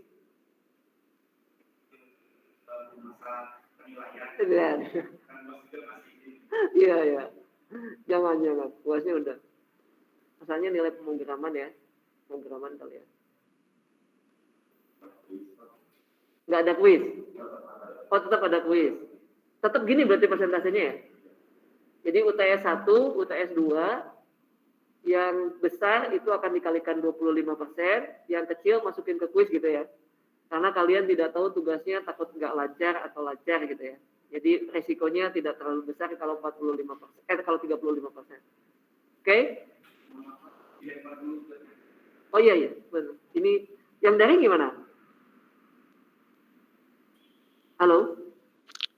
Kuisnya tetap ada, nilainya kuis itu dinilai diambil dari nilai UTS 1 dan 2 yang paling kecil. Itu dijadikan nilai kuis. UTS itu diambil dari nilai UTS 1 dan 2 yang paling besar. Setuju nggak? Tugasnya tetap 35. Kalau dari saya nggak apa-apa sih Pak, setuju. Yang lain? Nggak apa-apa. Ada yang berkeberatan nggak? Saya setuju. Setuju, Pak. Setuju. Jadi ikut Setuju, Pak. pertimbangan dari yang di luring ya, karena katanya kalau tugasnya terlalu besar, takutnya tugasnya nggak lancar gitu. Nggak apa-apa. Iya Pak. Siap. Oke, berarti ini ya, sepakat ya kita gini ya. Kuis itu akan diambil dari nilai UTS yang terkecil gitu ya. Sedangkan UTS yang 25% diambil dari nilai UTS yang terbesar gitu ya. Dari UTS 1 dan 2. Oke, sepakat ya? Sepakat, Pak. Oke, sip kalau gitu. Nah, ini semua komponen nanti harus lengkap ya. Nggak boleh tidak ada yang lengkap ya. Walaupun nanti dapat nih, Pak, nilai kuis saya sudah 10. Tugas 35, tambah 25 berarti kan udah 70 ya? 70, udah dapat B, Pak, cukup. Saya nggak usah ikut UAS aja. Jangan ya. Harus ada lengkap maksudnya gitu ya. Lengkap ya. Soal presensi ini terlalu banyak masalah. Nanti presensi kalian urus sendiri ya, presensi ya. Syarat untuk UAS. Karena nilai presensi itu sebetulnya hanya berpengaruh ketika saya memasukkan nilai UAS. Kalau nilai presensi kalian bermasalah, saya tidak bisa dikunci oleh sistem, tidak bisa memasukkan nilai UAS. Walaupun nilai UAS kalian nilainya 100, karena kalian bermasalah di presensi, saya tidak bisa memasukkan, menginputkan data itu. Pak? Iya, presensi itu. Jadi kalau misalkan presensi kalian bermasalah, sebetulnya kalian itu kehilangan nilai UAS-nya saja. UAS-nya saja. Presensi itu. Jadi saya tidak boleh menginputkan nilai di UAS. Kalau misalkan presensi kalian lebih dari 3 kali absen gitu ya. Gitu. Kadang-kadang saya pernah melakukan itu gitu. Jadi nilai dari saya itu sudah besar ya. Saya kan punya nilai Excel-nya ya. Karena nilai tugas kan nggak bisa dimasukkan semua ke dalam sistem. Ya, kolomnya itu sedikit gitu. Sedangkan saya punya nilai tugas misalkan 8 gitu. Berarti kan harus direkap dulu ya. Di rata-rata dulu. Nah, setelah nilai rata-rata saya itu sudah dimasukkan komponen kuis, tugas, UTS, dan UAS, mahasiswa itu harusnya dapat nilai lulus gitu. Tetapi ketika mau di-input ke sistem, itu jadi nggak lulus. Mahasiswa udah tahu nih, Pak, di Excel Bapak kan saya lulus, Pak. Iya, saya ini nggak bisa input nilai UAS kamu gitu. Karena masalah di presensi. Saya nggak bisa dipaksain juga nggak bisa, memang sudah nggak bisa dibuka kok kolomnya. Nggak buka kolomnya. Itu. Jadi tolong perhatikan baik-baik ya presensi. Saya tidak akan ikut campur setiap saat untuk memantau presensi kalian ya. Saya minta kejujuran kalian saja. Ya. Nah, yang jadi bahaya itu adalah ketika nanti kalian tidak bisa hadir, ya, ada berhalangan, tapi tugas harus dikumpulkan pada hari itu. Kalau enggak kan kalian bisa kehilangan nilai tugas. Itu ya. Nah, jadi kalau kalian ada berhalangan, segera hubungi temannya, ya. Kalau enggak baca di e-learning tugasnya apa, kalian berusaha kumpulkan di hari itu juga, ya, sesuai dengan ketentuannya aja, ya. Yang penting jangan bolong aja, ya. Kecuali kalau ada kondisi-kondisi tertentu. Tapi saya tidak buka kebijakan itu ya dari sekarang. Kondisi apa yang misalkan saya tidak bisa, harus bisa mengeluarkan kebijakan. Misalkan ada kondisi kalian harus sakit misalkan. Kan tidak bisa apa-apa, misalkan dirawat di rumah sakit ya, saya harus bukakan kebijakan itu. Atau misalkan Anda kondisi berduka gitu. Saya harus bukakan kebijakan itu gitu. Tapi kan tidak semua kebijakan harus dibuka ya. Jadi itu kondisi tertentu saja. Saya pasti insya Allah saya manusia biasa, saya juga pernah mengalami itu gitu. Saya juga pasti akan minta kebijakan pada kalian. Saya tidak bisa ngajar karena misalkan saya sakit. Gitu. Itu ya, kalian juga mungkin memahami kondisi itu gitu kan. Tapi jangan dipakai alasan ya, karena amit-amit ya pakai alasan itu ya. Amit lah ya. Itu ya mungkin ya. Ini daring nggak apa-apa ya, nyaman nggak kalian kuliah kayak gini? Saya tanya, maaf, nyaman nggak? Lumayan, Pak. Lumayan. Iya, mohon dimaklumi ya, mohon maaf ya kondisi kayak gini. Saya pertama kali nih kondisi kayak gini. Ya, nanti mungkin saya tanya juga ke dosen lain bagaimana saya supaya bisa nyaman kedua belah sisi ya. Jadi saya mohon maaf, saya juga nggak bawa papan tulis saya yang biasa saya pakai. Ya, track pen saya nggak dibawa lagi, saya lupa. Oke? Ya, mohon maaf. Mudah-mudahan nanti ke depannya jauh lebih baik ya. Baik, Pak. Harus pakai masker lagi ya, kalau di sini ya. Oke. Itu ya, sudah sepakat ya. Saya save berarti ini ya. Saya nanti akan masukkan ke e-learning. Ya.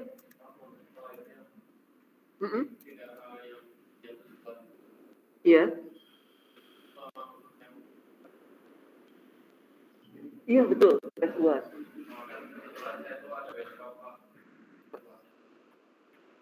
Oh gitu. Mata kuliah apa maaf? Itu MBKM ya? Bukan. Mata kuliah pilihannya. Kok bisa ya lolos ya? Harusnya nggak boleh.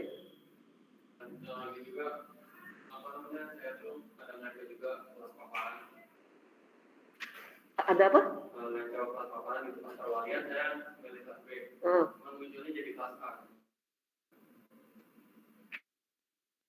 Oh, jadi bentrok. Anda di kelas? Harusnya di kelas apa? Yang bentrok ini sismik sama sistem mikrokonsisten ini sama Sifat grade. terus ada lagi juga paparan sama RE. Paparan Anda ada di harusnya di kelas mana? Presensinya? Oh karena penuh mungkin. Sekarang presensinya ada di kelas A berarti? Oh, kemarin tapi kuliah di kelas A? Udah nggak apa-apa, sama aja tuh. Bentrok nggak? Bentroknya di Paparan ilmiah? Paparan ilmiah nggak usah diperhatikan karena dia hanya mengumpulkan itu aja. Jadi nggak masalah. Kalau smart grid nah dengan sismik, nah itu mungkin harus dipikirkan nanti. Saya nggak tahu smart grid bentuk UTS-nya kayak gimana ya. Tapi kok bisa lolos ya? Nggak bisa langsung ditolak sama sistem karena ini bentrok gitu. Nah saya nggak tahu deh untuk yang UTS ya UTS. Nah kalau bentrok gini, Anda gentle aja. Anda supaya kan dosen juga supaya nggak bikin soal 2 kali ya. Anda gentle aja. Anda minta ujian lebih awal dibandingkan teman Anda. Jangan minta lebih belakang. Teman Anda ujian terus nanti Anda susulan. Jangan. Itu kelihatannya Anda nggak gentle gitu loh. Anda gentle aja. Pak, saya minta ujian awal karena saya bentrok. Berarti kan Anda yang memang pertama kali tahu soal itu gitu loh. Gentle aja. Kalau mau. Ya. Kalau misalkan memang tidak bisa diubah ya, tolong tanyakan ke BAA coba. Ya. Ada lagi mungkin dari kelas daring yang bentrok juga nggak? Nggak ada, Pak. Aman. Yang berapa? Nyaman? Oh nggak ada. Aman. Oke, sip. Iya, gitu aja ya. Kalau misalkan memang belum ada penyelesaian yang paling bagus, Anda gentle aja. Pak, saya minta ujian di awal gitu Pak. Aja ya. Oke? Sip. Tapi kalau kuliah nggak ya? Nggak bentrok ya? Oke. Nah ini, jadi saya itu menetapkan aturan itu tidak ada tugas dan ujian susulan gitu. Kecuali tadi ya, kebijakan itu dibuka, aturannya pokoknya saya tidak punya susulan itu aja. Saya pokoknya aturannya itu. Tapi saya buka kebijakan kalau ada kondisi-kondisi memang harus dibuka kebijakan. Itu ya. Itu ya. Oke. Ada yang mau ditanyakan atau disampaikan lagi? Silakan. Dari. Pak, izin. Sebentar, maaf, sebentar. Kenapa? Saya tuh udah beres kelas sismik tuh ada kelas lagi, ada kelas RE. Nah itu apabila nanti misalnya ada tugas, boleh saya menambahkan waktu atau Kebetulan. bagaimana? Sama ya. Oke. Ini katanya setelah kuliah ini ada kelas lagi RE. Ketika harus mengumpulkan tugas bagaimana gitu kan ya? Sama berarti ya pertanyaannya? Sama ya? Nah, kalau saya sih memintanya nanti tidak di jam kuliah ya tugas dikumpulkan, tetapi di hari itu juga gitu. Saya akan kasih deadline misalkan sampai jam 5 sore gitu. Ya. Kalau awal-awal dulu sih saya sampai jam 12 malam ya. Tapi saya nunggu divalidasinya, saya nungguin kalian jam 12 malam, 11.59. Terus mau validasi, Pak, tugas saya sudah masuk belum? Waduh, saya berarti nungguin tuh. Gitu. Jadi saya agak sorean aja ya, jam kerja aja ya. Jam 5 sore ya. Karena kan kalian kuliah jam 7 pagi sampai jam 9.30. Cukup lah ya. Mungkin setengah hari kalian mengerjakan tugas ya. Nggak apa-apa ya. Kalau misalnya sampai jam 12 malam, bagaimana Pak ya? Soalnya saya tuh ada... Bentar yang dari, tahan. Kelasnya? Oh ini ada paralel gitu? Beranilah 2 jam.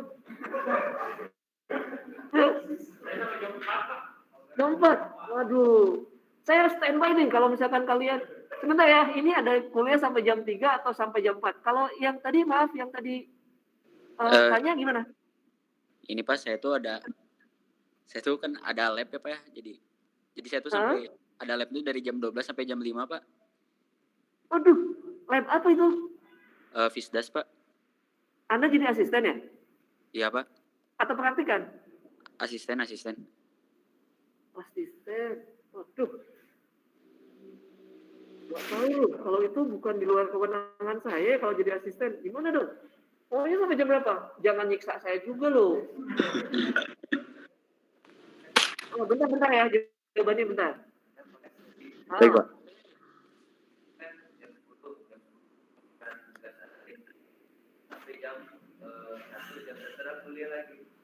Iya, berarti sampai jam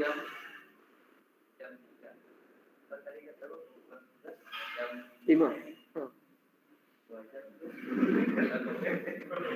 Loh, kan kalau udah akhir sih udah sejam juga selesai.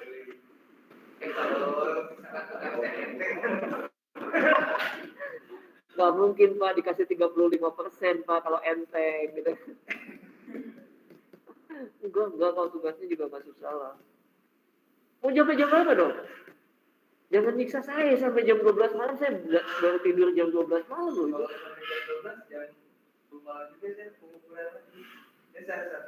Berarti udah gak usah ada kebijakan, udah tetap jam 5, udah kerjakan aja. Karena kalau ditungguin pun Anda sampai malam kan, percuma juga kan. Iya, jam. Kalau Anda berarti kan ada nggak tugas dari jam 9.30 sampai jam 12 nggak tugas dong? Saya tadi ada kelas juga Pak, ada rangkaian elektrik. Buset, Anda orang sibuk, lebih sibuk dari saya berarti ya? Iya. Anda nih macam-macam nih. Saya berarti tidur dari jam 9 gitu ya? Aduh. Jam 9 enggak ya Pak gitu ya? Kacau.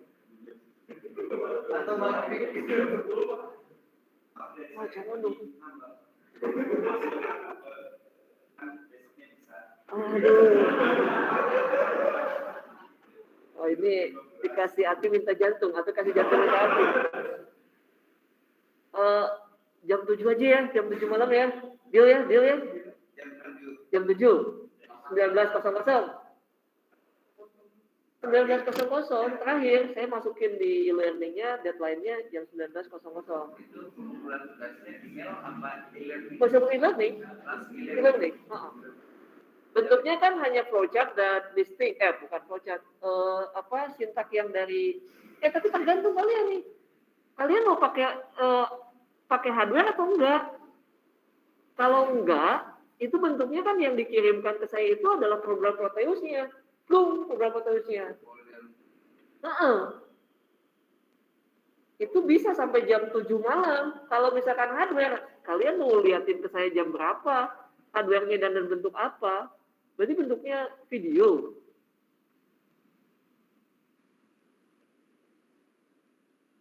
Atau mau hybrid juga, kalian pengen belajar punya hardware-nya, nanti programnya, Bapak tolong Pak, ini programnya Bapak uploadkan ke, tapi berarti kita harus punya kesepakatan bahwa hardware kita sama bentuknya.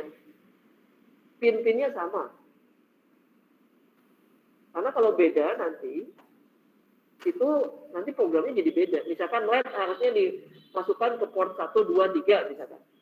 Nah ternyata kita sama nih, port sepakat. Portnya kita 1, 2, 3 ya. Jangan diubah nih portnya. Supaya nanti programnya ketika program Anda kirimkan ke saya hanya programnya saja, saya kan upload ke hardware saya. Yang notabene, ini hardware sama ya. Skematiknya sama dengan kalian. Jadi ketika saya uploadkan ke saya, jalan, berarti kalau sama jalan nih di saya. Kalau beda hardware-nya, berarti kan nanti programnya ketika ditempelkan ke saya, kok nggak jalan, berarti nilainya jelek dong. Ngerti ya? Jadi kalian tidak perlu kirim video, tapi kirimkan listing programnya ke saya. Iya programnya aja ke saya. Nanti saya uploadkan ke hardware saya. Nah itulah yang harus dikerjakan oleh saya kalau misalkan sampai jam 12 malam, saya mau tidur jam berapa? Pak kerjanya besok pagi, Bapak pokoknya tahu beres Pak. Gitu. Emang saya nggak kerja lagi.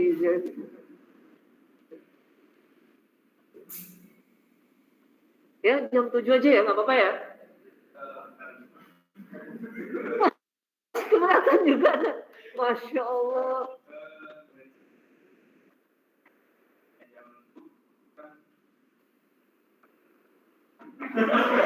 Saya juga Muslim, apalagi.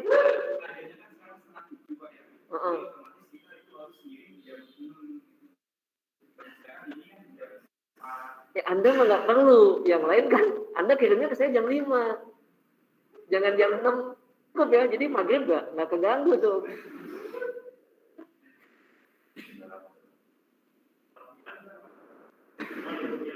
Iya, saya harus ngeceknya itu loh. Hari Kamis berarti saya tidur agak malam.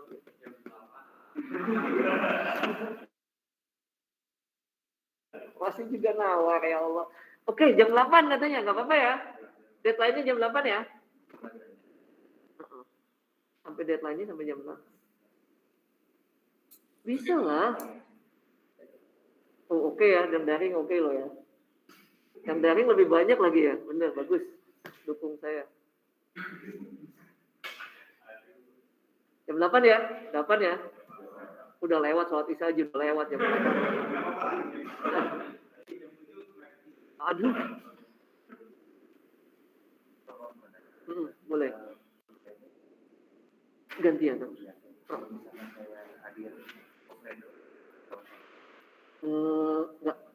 Kalau offline terus, kapasitas kelas nggak tahu ada atau enggak? Jumlah kuota kelas. Iya, segini aja bang begini. Oh, Anda pengen luring terus? Cuman takutnya keterbatasan kelas karena kita ada keterbatasan kelas. Makanya dibagi 2 itu kan seharusnya saya idealnya segini nih saya kayak statek ya kita ya. Statek itu pas tuh. Kemudian paparan ilmiah ya kita paparan ilmiah juga pas gitu. Itu jadi luringnya semua luring gitu. Enggak hybrid kayak gitu. Sebenarnya saya enggak agak kurang nyaman nih hybrid kayak gitu. Ada yang sebagian di sini, itu saya nggak nyaman sebetulnya. Cuma di institut tidak mau mencarikan lagi dosen kalau ada kelas baru. Kan itu harus paralel ya, karena pengaturan jadwal agak susah, paralel. Kalau paralel resikonya harus ada dosen lain. Mereka tidak bersedia itu, makanya diadakan luring seperti ini. Hybrid seperti ini.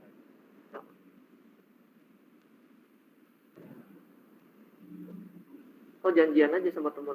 Ada nggak teman yang sukanya daring? Tapi nggak boleh katanya. Kalau udah kebagian daring, dia kebagian luring, terus dia lakukan secara daring, itu dianggap tidak masuk katanya. Tapi saya malas ya periksa kayak gitu ya. Yang penting mau kalian jujur aja lah. Kalau itu gampang, Anda janjian aja sama teman. Ada nggak yang suka daring? Misalkan ada yang bukan suka ya. Karena keadaan memang harus daring. Misalkan gini, kayak kemarin misalkan ada mahasiswa teman kalian ada di luar kota gitu. Yang memang agak susah, misalkan dari Papua gitu misalkan. Ya udah saya senangnya daring, udah gantian aja. Jadi jatah kelas tempat duduk udah pakai gitu. Iya dipakai office gitu. Gimana?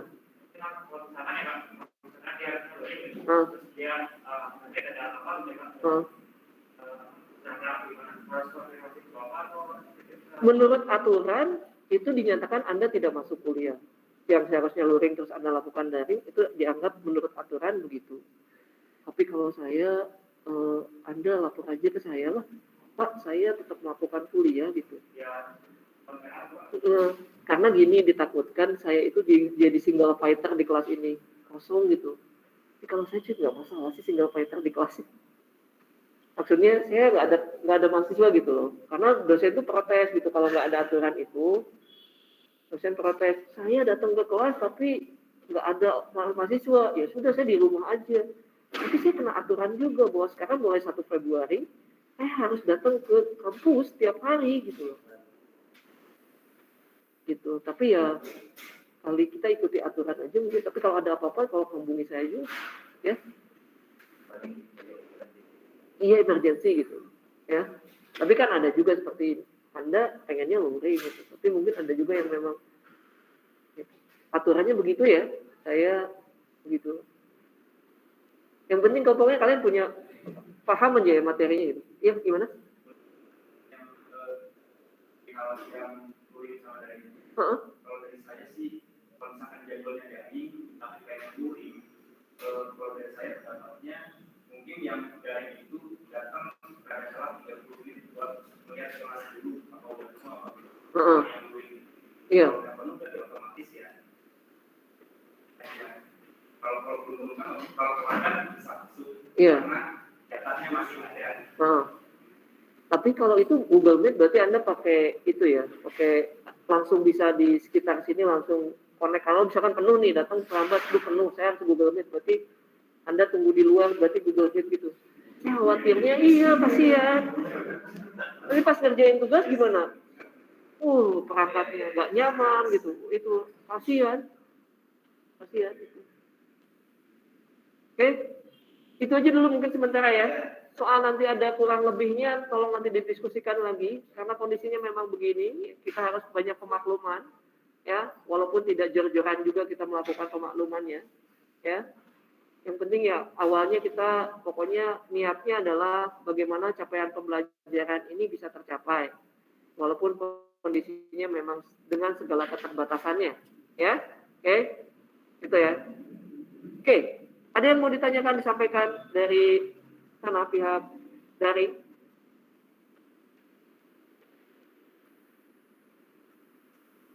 berapa ini? Setengah jam lagi. Saya cukup, Pak. Cukup. Oke, saya langsung masuk materi, nggak apa-apa ya? Apa ya? Supaya bisa efektif nih waktunya, karena kita udah dipotong waktunya nih kuliah kita.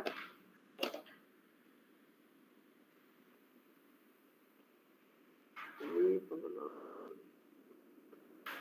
kita masuk ke ini ya, sistem bilangan ya.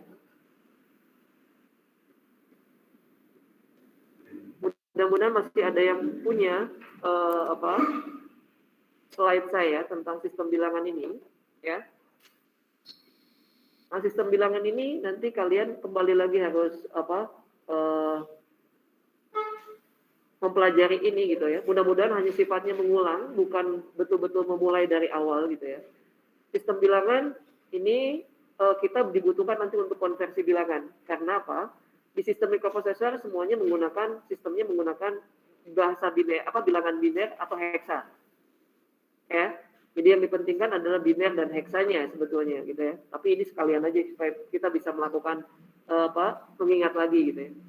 Nah, konversi yang dilakukan dan kode digital yang diperlukan, saya tidak menggunakan yang berdimensi, artinya yang di belakang koma, saya tidak.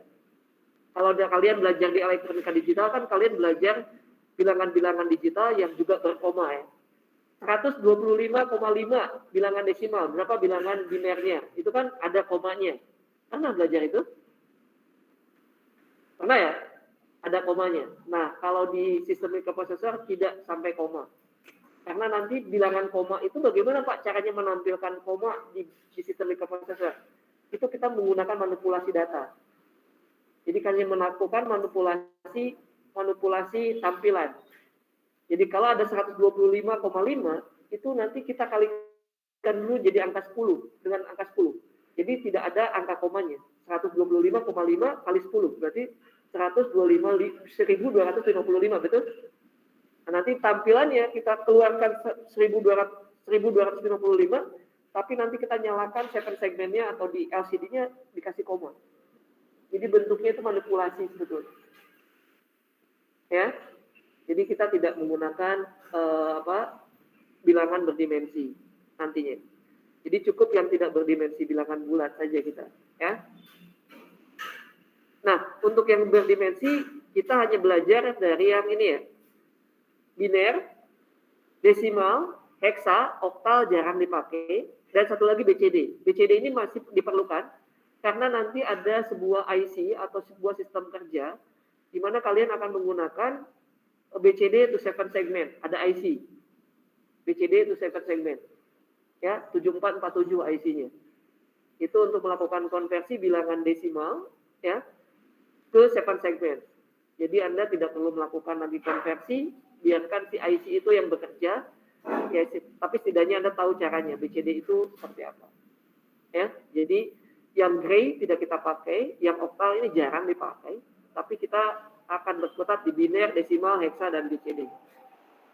Ya, tapi kan ini hanya mengulang ya, saya rasa kalian sudah pernah mendapatkan materi ini. Ya, oke, ini bilangan biner adalah bilangan berbasis 2 karena angkanya hanya 0 dan 1 saja. Oktal berbasis 8 karena bilangannya terdiri dari 8 buah dari mulai 0, 1, 2, 3, 4, 5, 6, 7. Kemudian desimal yang selalu kita pakai sehari-hari itu bilangannya dari 0 sampai 9. Kemudian bilangan heksa adalah berbasis 16, itu karena terdiri dari 16 angka atau 6 kode ya. Ada 0 sampai 9 itu udah 10 buah ditambah dengan A, B, C, D, E, dan F. A itu mewakili angka 10, B 11, C 12, D 13, E 14, dan F 15. Ya, itu untuk bilangan heksa. Oke. Kemudian nanti untuk BCD dibahas belakangan, ya, bahas belakangan. Nah, ada hal yang harus kalian ini. Oh, ini di BCD. Ini kok ada ini apa ini? Sebentar ya, ini aneh. Oke, sini. Ini BCD. Jadi kalau kode BCD adalah sebuah kode bilangan yang dikonversikan dari bilangan desimal, sama seperti petanya ini ya, peta ini. Jadi BCD itu hanya bisa dikonversi dari desimal, tidak dari yang lain. Di mana satu bilangan desimal dikonversikan menjadi 4 digit bilangan BCD. Ya, 1 digit bilangan desimal itu dikonversikan menjadi 4 bit atau 4 digit bilangan BCD. Ya, itu. Dan kalau misalkan lihat peta konversi ini, jadi hanya BCD itu bisa dikonversi ke desimal dan desimal juga bisa dikonversi ke BCD gitu. Ini ya, arti panah ini. Kalau biner, heksa, dan oktal itu bisa lewat desimal, ada juga lewat shortcut atau jalan pintasnya. Ya, jadi yang merah ini jalan pintas. Jadi ketika Anda ingin mengkonversi bilangan biner ke heksa atau sebaliknya, heksa ke biner, Anda tidak perlu lewat desimal dulu. Anda bisa langsung konversi langsung saja. Ya. Nah, kalau BCD nggak bisa, mau tidak mau harus desimal. Anda punya bilangan biner, mau diubah ke BCD, nggak bisa langsung karena nggak ada jalurnya. Maka harus lewat desimal dulu, baru ke BCD, gitu ya. Nah, kalau gray kita tidak bahas. Nah, ini adalah konversi bilangan desimal. Jadi kalau kita ingin mengubah sebuah bilangan, ya, basis yang lain ke bilangan biner, itu ketika kita tinggal bagi dengan bilangan, basis bilangannya. Misalkan kita ingin mengubah desimal ke biner, berarti kita bagi bilangan desimal itu dengan basis bilangan biner, yaitu bagi 2. Ini. Kemudian ambil sisanya, sisa baginya. 105 desimal ingin diubah ke biner, berarti tinggal dibagi 2 karena ingin diubah ke biner. Biner itu adalah berbasis 2. Ya. Jadi 105 dibagi 2, 52, sisa 1. 52 dibagi 2, masih ya terus ya dibagi. Sampai kapan itu terus dibagi? Sampai nanti hasil bilangan ini lebih kecil dari bilangan pembaginya. Jadi kalau misalkan di sini 52, berarti kan masih lebih besar dari bilangan 2-nya ya, pembaginya. Berarti pembagian harus tetap dilanjutkan. 52 dibagi 2, 26. 26 masih lebih besar dari angka 2. Lanjutkan lagi. 26 bagi 2, 13. Oh, 13 sisa kosong kan? 13 masih lebih besar dari angka 2. Lanjutkan lagi. 13 dibagi 2, 6 sisa 1. 6 masih lebih besar dari angka 2. Bagi lagi. 6 bagi 2, 3 sisa 0. 3 masih lebih besar. Harus dibagi lagi. 3 bagi 2, 2 sisa 1. Nah ini, sekarang 1 sudah lebih kecil daripada angka 2-nya. Berhenti pembagian itu. Nah kemudian, nilai bilangan binernya kayak bagaimana? Masih ingat? Diambil dari Bawah. dari bawah ke atas ya. Betul ya? Bawah ke atas. Betul? Kemudian kita tinggal tuliskan. Jadi ini mulainya dari 11010001. Jadi 11010001. Jadi bawah ini akan menempati posisi MSB ya. MSB, most significant bit. Ya, MSB. Ngerti ya? Ada yang mengatakan MSB, ada yang mengatakan MSD. Kalau MSB itu kan most significant bit. Kalau MSD, most significant digit. Terserah. Jadi ini adalah pangkat paling terbesar. Ya, jadi yang paling bawah itu pangkat paling terbesar di sini. Jadi ini adalah yang paling kiri ya dari layar saya. Ini adalah MSB. Sedangkan nanti sisa yang paling awal ini dinyatakan sebagai LSB. Least significant bit. Ya, least significant bit atau least significant digit. LSB atau LSD. Nah, itu kalian harus sepakat tuh. Kalau mau menulis MSB LSD-nya itu harus sepakat. Supaya ngerti temannya gitu loh. Kalau kita nanti diskusi secara orang teknik, 110100, ini mau ditulis dari mana nih? MSB atau LSB? Kalau enggak punya kesepakatan, nanti kalian jadi terbalik. Kalian mengejak nih, saya ejak ke Anda gitu. Tolong tulis bilangan bitnya adalah 11001. Pak, ini satunya apa? MSB atau LSB? Kalau enggak nanti jadi terbalik kan? 1101, saya ejak. Anda tidak tahu urutannya. Saya mulainya dari MSB atau LSB. 1101. 1101. Saya mulai dari MSB. Artinya kalau diterjemahkan ini nantinya adalah 13 kan? 13. Tapi kalau kita tidak punya kesepakatan 1101, Anda tulisnya 1101. Jadi kembali kan? Ini jadinya bukan 13 tapi 11. Oke? Nah, karena kita harus punya kesepakatan nih. Saya belum pernah menemukan di buku-buku kesepakatan menyebutkan angka biner itu dari mana. Tidak ada konvensi internasional yang tidak ada. Saya ya, pengetahuan saya baca buku. Itu tidak ada. Nah, nanti kalau misalkan saya mengajar, saya akan tulisnya dari MSD ya, ejaan saya ya. Ya, dari MSD ya. Tolong buatkan konversi 111101. Berarti Anda mulainya dari MSB. Ngerti ya?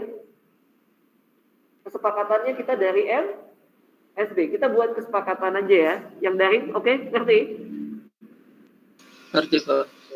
Ngerti ya?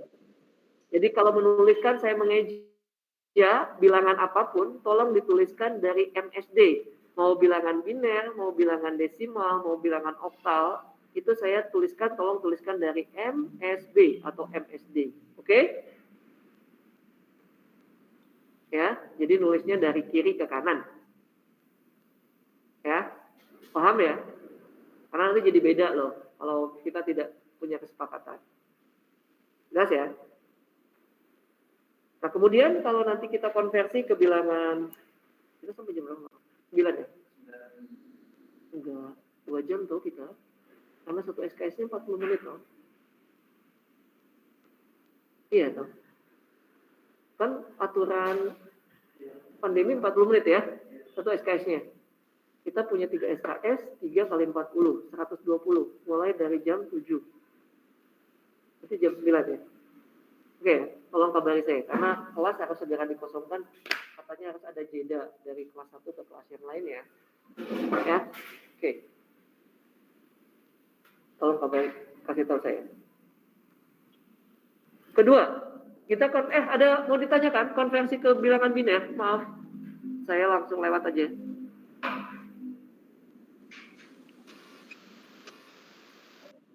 Ada? Tidak ada, Pak. Tidak ada. Yang di kelas ada? Paham? Oke. Oke. Kalau ke bilangan oktal sama ya aturannya. Kita tinggal bagi dengan basis bilangan yang kita inginkan. Ya. Karena kita menginginkan diubah ke bilangan oktal, maka bilangan desimalnya kita bagi dengan angka 8. Ya, tidak bukan dengan angka 2 lagi. Ya. Berarti 105 dibagi 8 itu 13, sisa 1. Aturannya juga sama pembagian. Pembagian tetap harus dilanjutkan ketika hasil baginya lebih besar daripada pembaginya. Masih lebih besar ya? Atau sama dengan, itu masih harus dilanjutkan. Jadi 13 masih lebih besar dari angka 8. Ya, harus kita lanjutkan. 13 dibagi 8, 1 sisa 5. Nah ini, 1 sudah lebih kecil dari angka 8. Berarti berhenti. Bilangan oktal sama, ditulisnya dari bawah ke atas ya.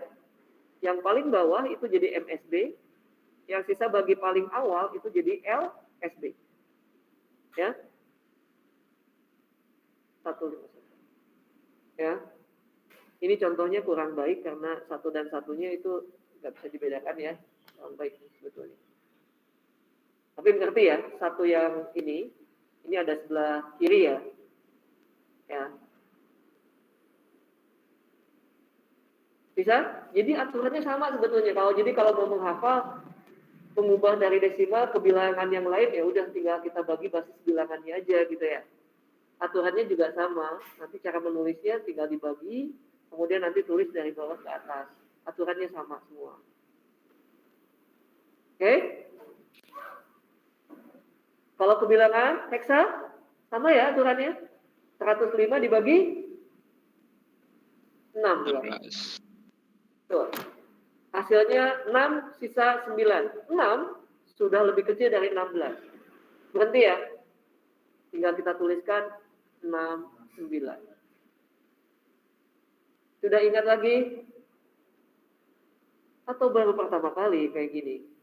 Enggak lah. Enggak ada? Enggak.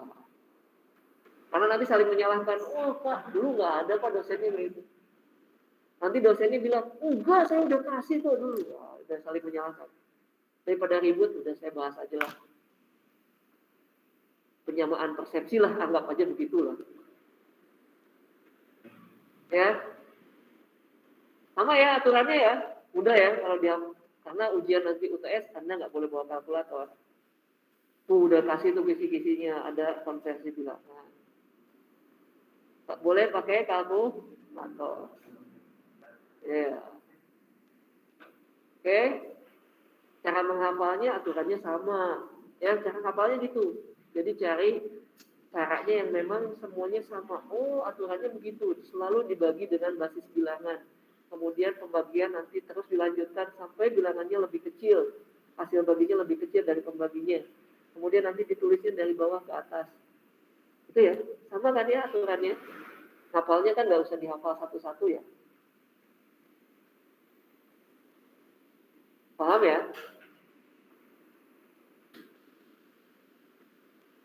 Terlalu cepat nggak saya bicara?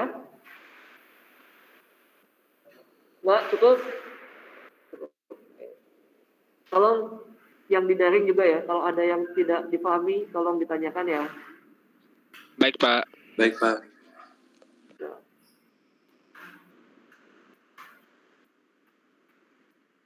Lanjut.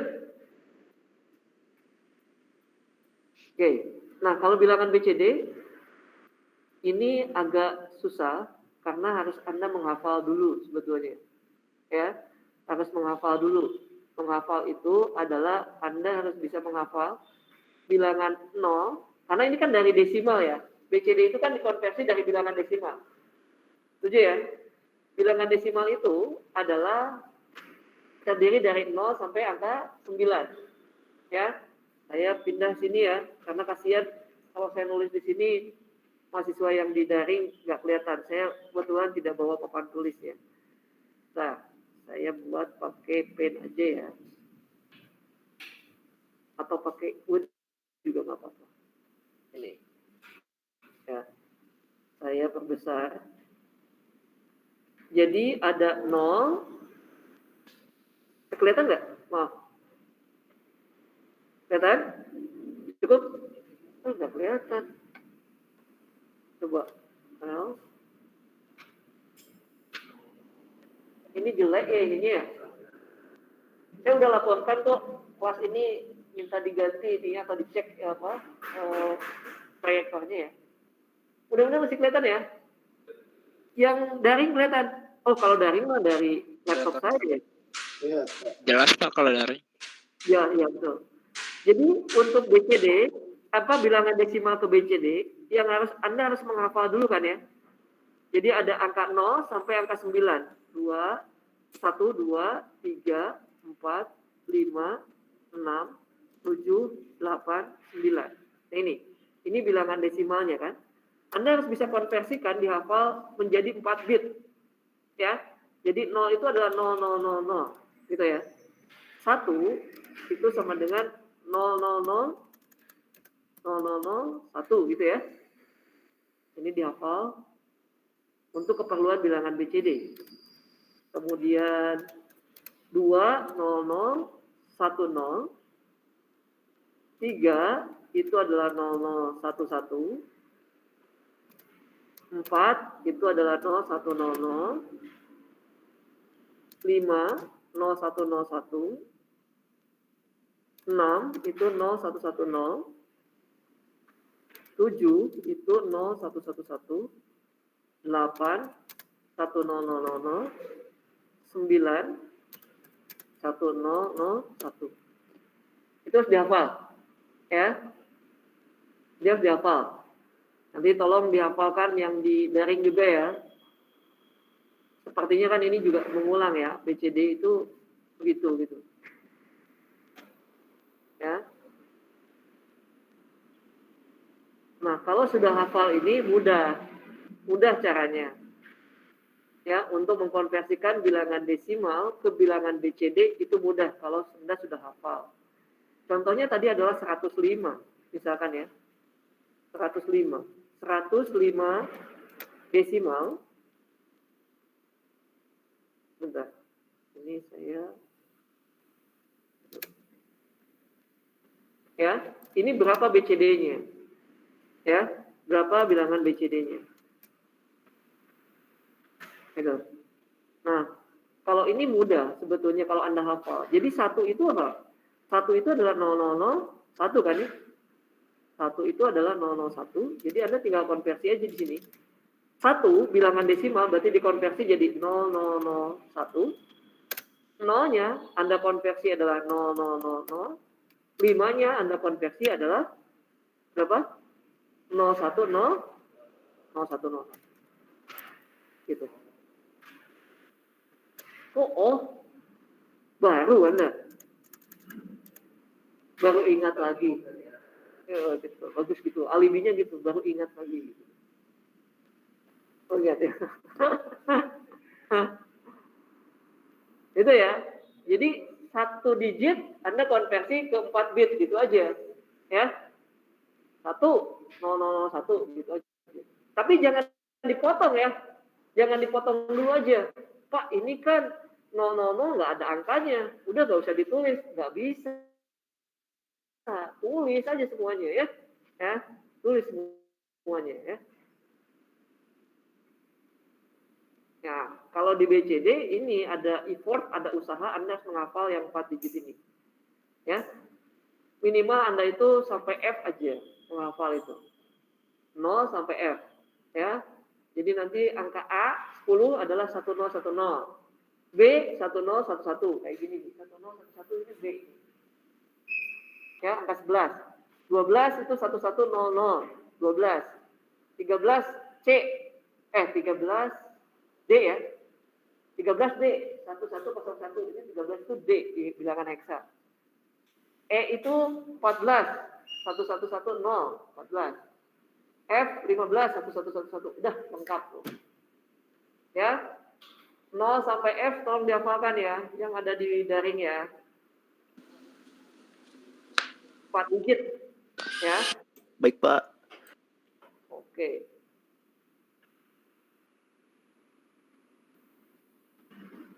Ada yang mau ditanyakan sampai BCD?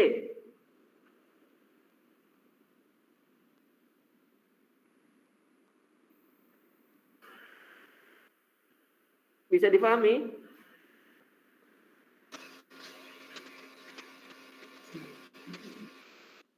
Salah saya. Bisa, Pak. Bisa ya? Kalau saya bisa, Pak. Sip, terima kasih. Ini ya, tadi yang ini harusnya. Jadi 105, jadi 1 adalah 0001, 0000, 5 adalah 0101. Jadi Anda tinggal gabungkan saja semuanya. Jadilah BCD ya. Oke?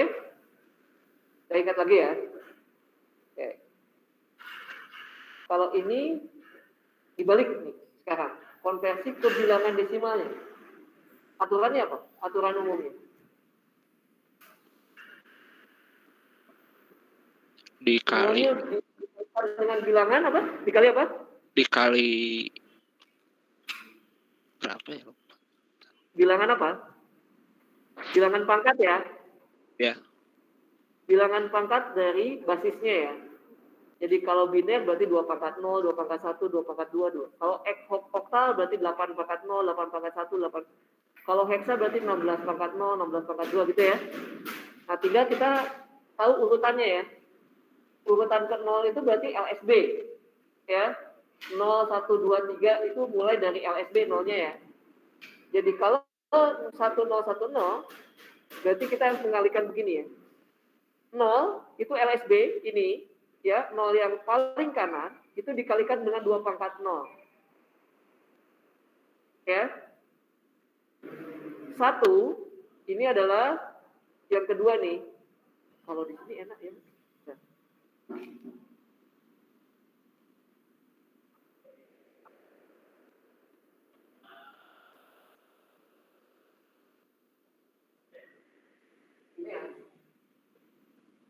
Ini berarti kan ini urutannya 0, urutan ke-1, kedua, ketiga, keempat, kelima, gitu ya.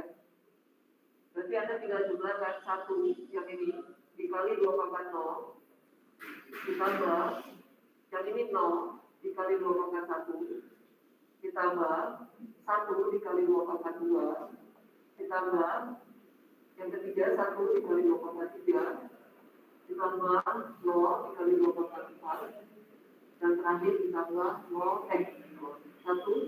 dikali 2 pangkat 5. Itu ya. Urutannya jangan salah adalah ini. Diawali dari angka 0, bukan angka 1. Ini LSB. Ini LSB. Paling kanan dari LSB. Atau tadi apa? LSB. Least significant bit atau least significant digit.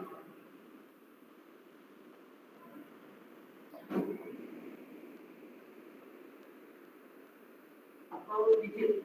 Ya.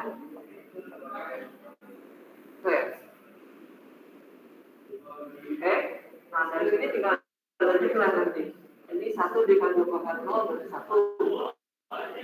Ini 0.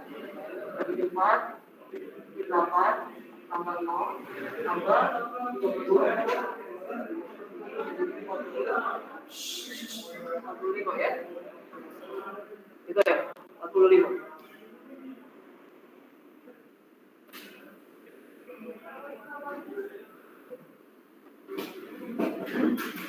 Ya, Pak, gimana kalau yang 0 saya nggak masukkan? Boleh, silakan. Tapi hati-hati jangan sampai terlewat ya. Kalau ditulis begini, aman, kelihatan. Tapi kalau misalkan nggak ditulis ya soalnya kadang-kadang banyak yang salah itu adalah terlewat dia pangkatnya jadi apa ya? Jadi urutannya jadi salah. Itu aja. Tapi kalau sudah mahir, boleh nggak sih? Pak, capek Pak, mau dimasukin. Udah boleh lewat. Tapi hati-hati urutannya, ya. Kalau karena bilangan yang dikalikan dengan 0 hasilnya pasti 0 kan ya. So ya, kalau ini contohnya yang 10110, ini beda dengan sana supaya ini kelihatan gitu ya. Oke, nanti ini dijumlah, kemudian nanti hasilnya adalah hasil penjumlahannya adalah bilangan desimalnya. Sedangkan untuk kebilangan oktal juga sama aturannya. Anda bikin urutan dulu, bilangannya mau pangkat urutan pangkatnya ya. Mulai dari 0, 1 dan 2 gitu ya. Kemudian nanti 7 dikali 8 pangkat 0, ditambah 5 kali 8 pangkat 1, ditambah 1 kali 8 pangkat 2. Kemudian Anda jumlahkan, dapatlah bilangan desimalnya. Ya, itu.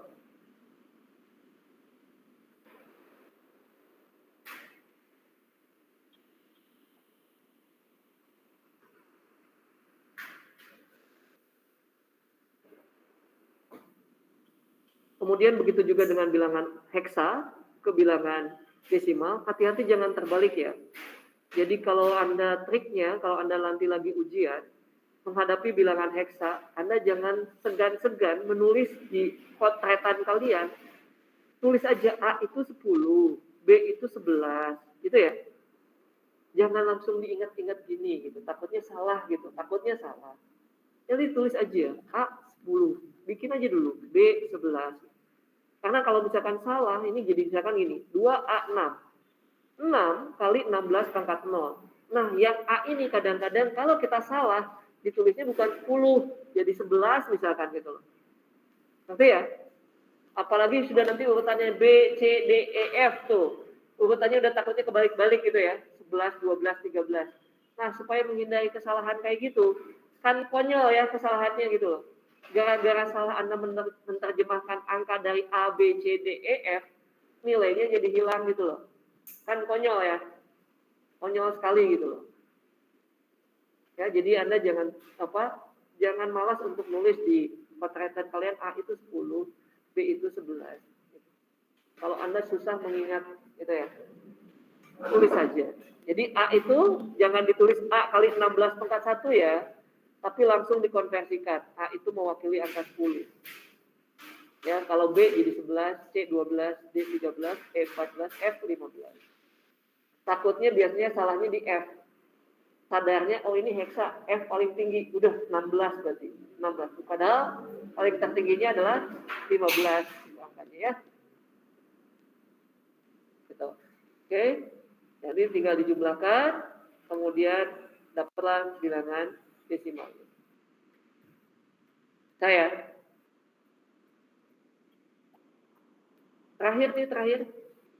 Karena waktunya mau habis. Terakhir. Bilangan heksadesimal, terakhir ini BCD ya. Kalau BCD berarti angkanya ada dulu 1001, 1000. Ini lihat belakangnya ya. Lihat ya, apa itu? Superscript, satu lagi apa sih? Kalau di Word tuh, kalau ke bawah itu apa? Kalau pangkat kan superscript ya. Kalau ke bawah apa? Underscript, bukan? Apa sih istilahnya ini? Oh, subscribe. Yang kali ini superscript, subscribe. Ini ya. Lihat ya belakangnya. Kalau BCD, karena nanti 100 ini tuh bisa bilangan biner, bisa bilangan BCD. Kalau bilangan biner berarti kan di bawahnya nanti angka 2 ya. Ya, ngerti ya? Kalau di sini berarti bilangannya BCD. Oh, BCD. Mau dikonversi ke bilangan desimal. Ingat lagi aturannya. Bahwa bilangan BCD itu adalah sekelompok bilangan yang diterjemahkan satu digit bilangan desimal jadi 4 digit bilangan BCD. Nah, kalau kita mengetahui bilangan diketahuinya bilangan BCD, mengkonversi ke bilangan desimal, ya kita ingat-ingat berarti kita kelompokkan dulu 4 dulu. Ya, bilangan BCD-nya kita kelompokkan. Mengelompokannya harus dimulai dari LSB, dari yang paling kanan.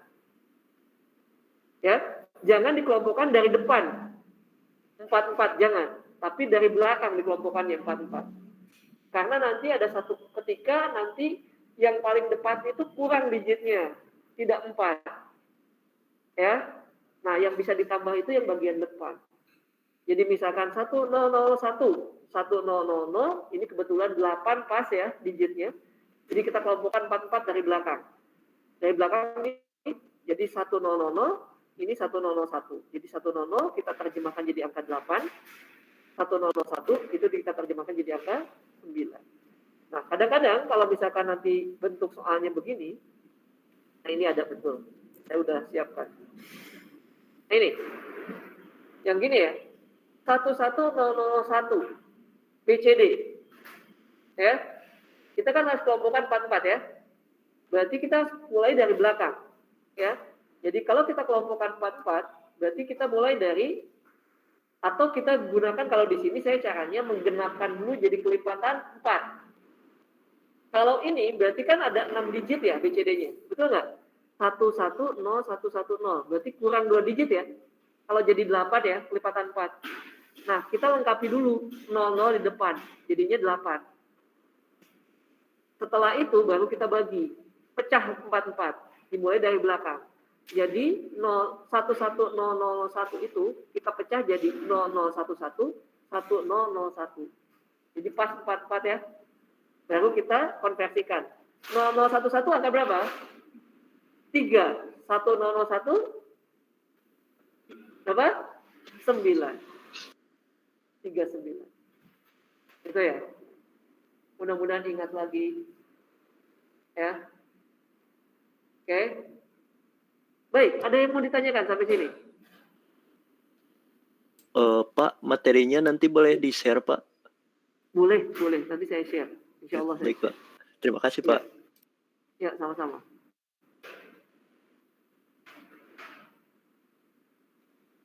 Ada yang mau disampaikan lagi? Sudah jam 9.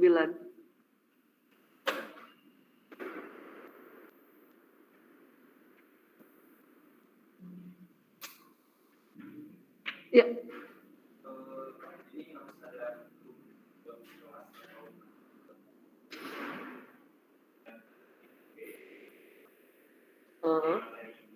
Kalau materi nanti saya tempel di itu ya. Kalau di e-learning saya takutnya perangkat saya jadul nih yang WA itu. Ya kalau ada grup kayak gitu, perangkat saya jadul nih. Karena memorinya terlalu kecil ya. Tablet saya kecil memorinya. Karena yang zaman dulu gitu. Saya sendiri memang tidak ke saya gini aja, kalau kalian silakan bikin grup ya. Tolong ke saya sih, tolong ketuanya sajalah, koordinatornya. Ya, nanti kalau ada apa-apa pengumuman saya hubungi koordinatornya saja.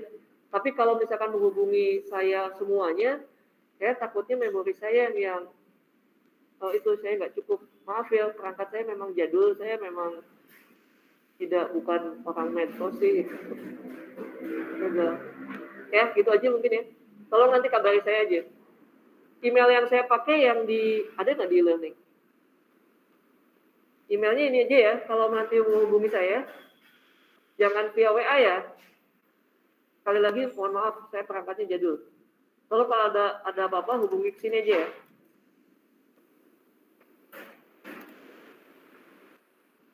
Ya. Oke. Ini grup kecil semua, maaf. Yang di daring juga gitu ya. Tolong hubungi saya via email aja ya. Baik, Pak. Baik, Pak. Kalau pengumpulan tugas tidak via email, tapi tetap via e-learning semuanya. Supaya saya bisa downloadnya barengan sama-sama.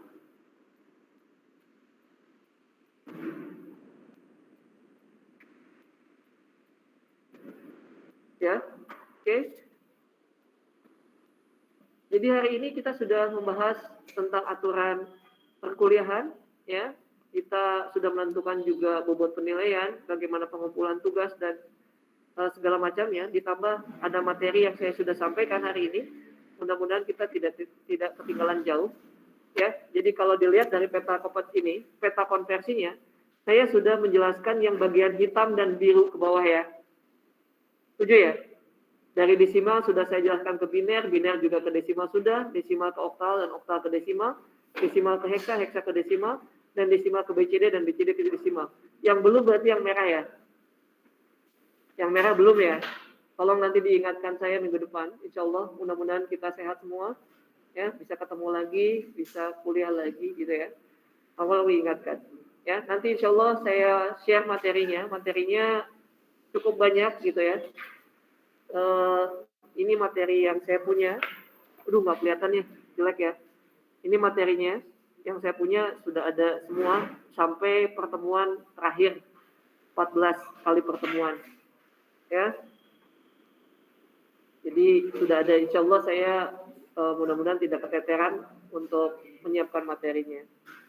Ya, itu saja mungkin yang bisa saya sampaikan. Terima kasih semuanya. Mohon maaf atas kekurangannya dan keterbatasannya.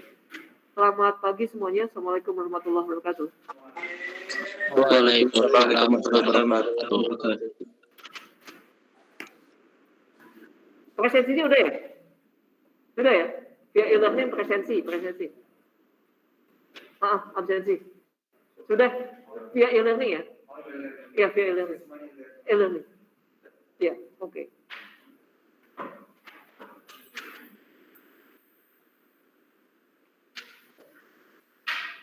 Baik, silakan kalau meninggalkan. Yuk, sama-sama. Kalau dulu kan sempat ngambil sismik tapi baru awal jadi baru ngambil yang kedua kalinya. Dulu kan bikin alat tuh. Nah kalau sekarang itu Proteus atau bikin alat. Nah itu kesepakatannya tadi belum disepakati oleh mahasiswa. Pengennya mau bikin alat atau enggak untuk hardware-nya ya. Kalau mau bikin alat hardware-nya berarti kita akan sepakat semua bikin alat. Nanti berarti saya menerima programnya. Berarti hanya listing assembly-nya saja. Programnya aja. Ya, assembly sama hex-nya, hex file. Ya. Tapi kalau kita sepakat tidak akan membuat alat, berarti yang dikirim adalah file Proteus ke saya. Proteus. Ketika tugas, iya. Tapi tadi Belum ada kesepakatan tadi, iya. Karena kita nanti seminggu sebelum UTS itu kesepakatan akan di situ harus ada. Oh, akan di situ. Harus ada keputusan. Karena nanti kan setelah UTS kita banyak bikin program ya. Iya. Nah, mau bentuknya apa nih? Kalau hardware, kita harus samakan dulu bentuk hardware-nya. Karena kalau enggak, Anda kan hanya kirim ke saya bukan video ya.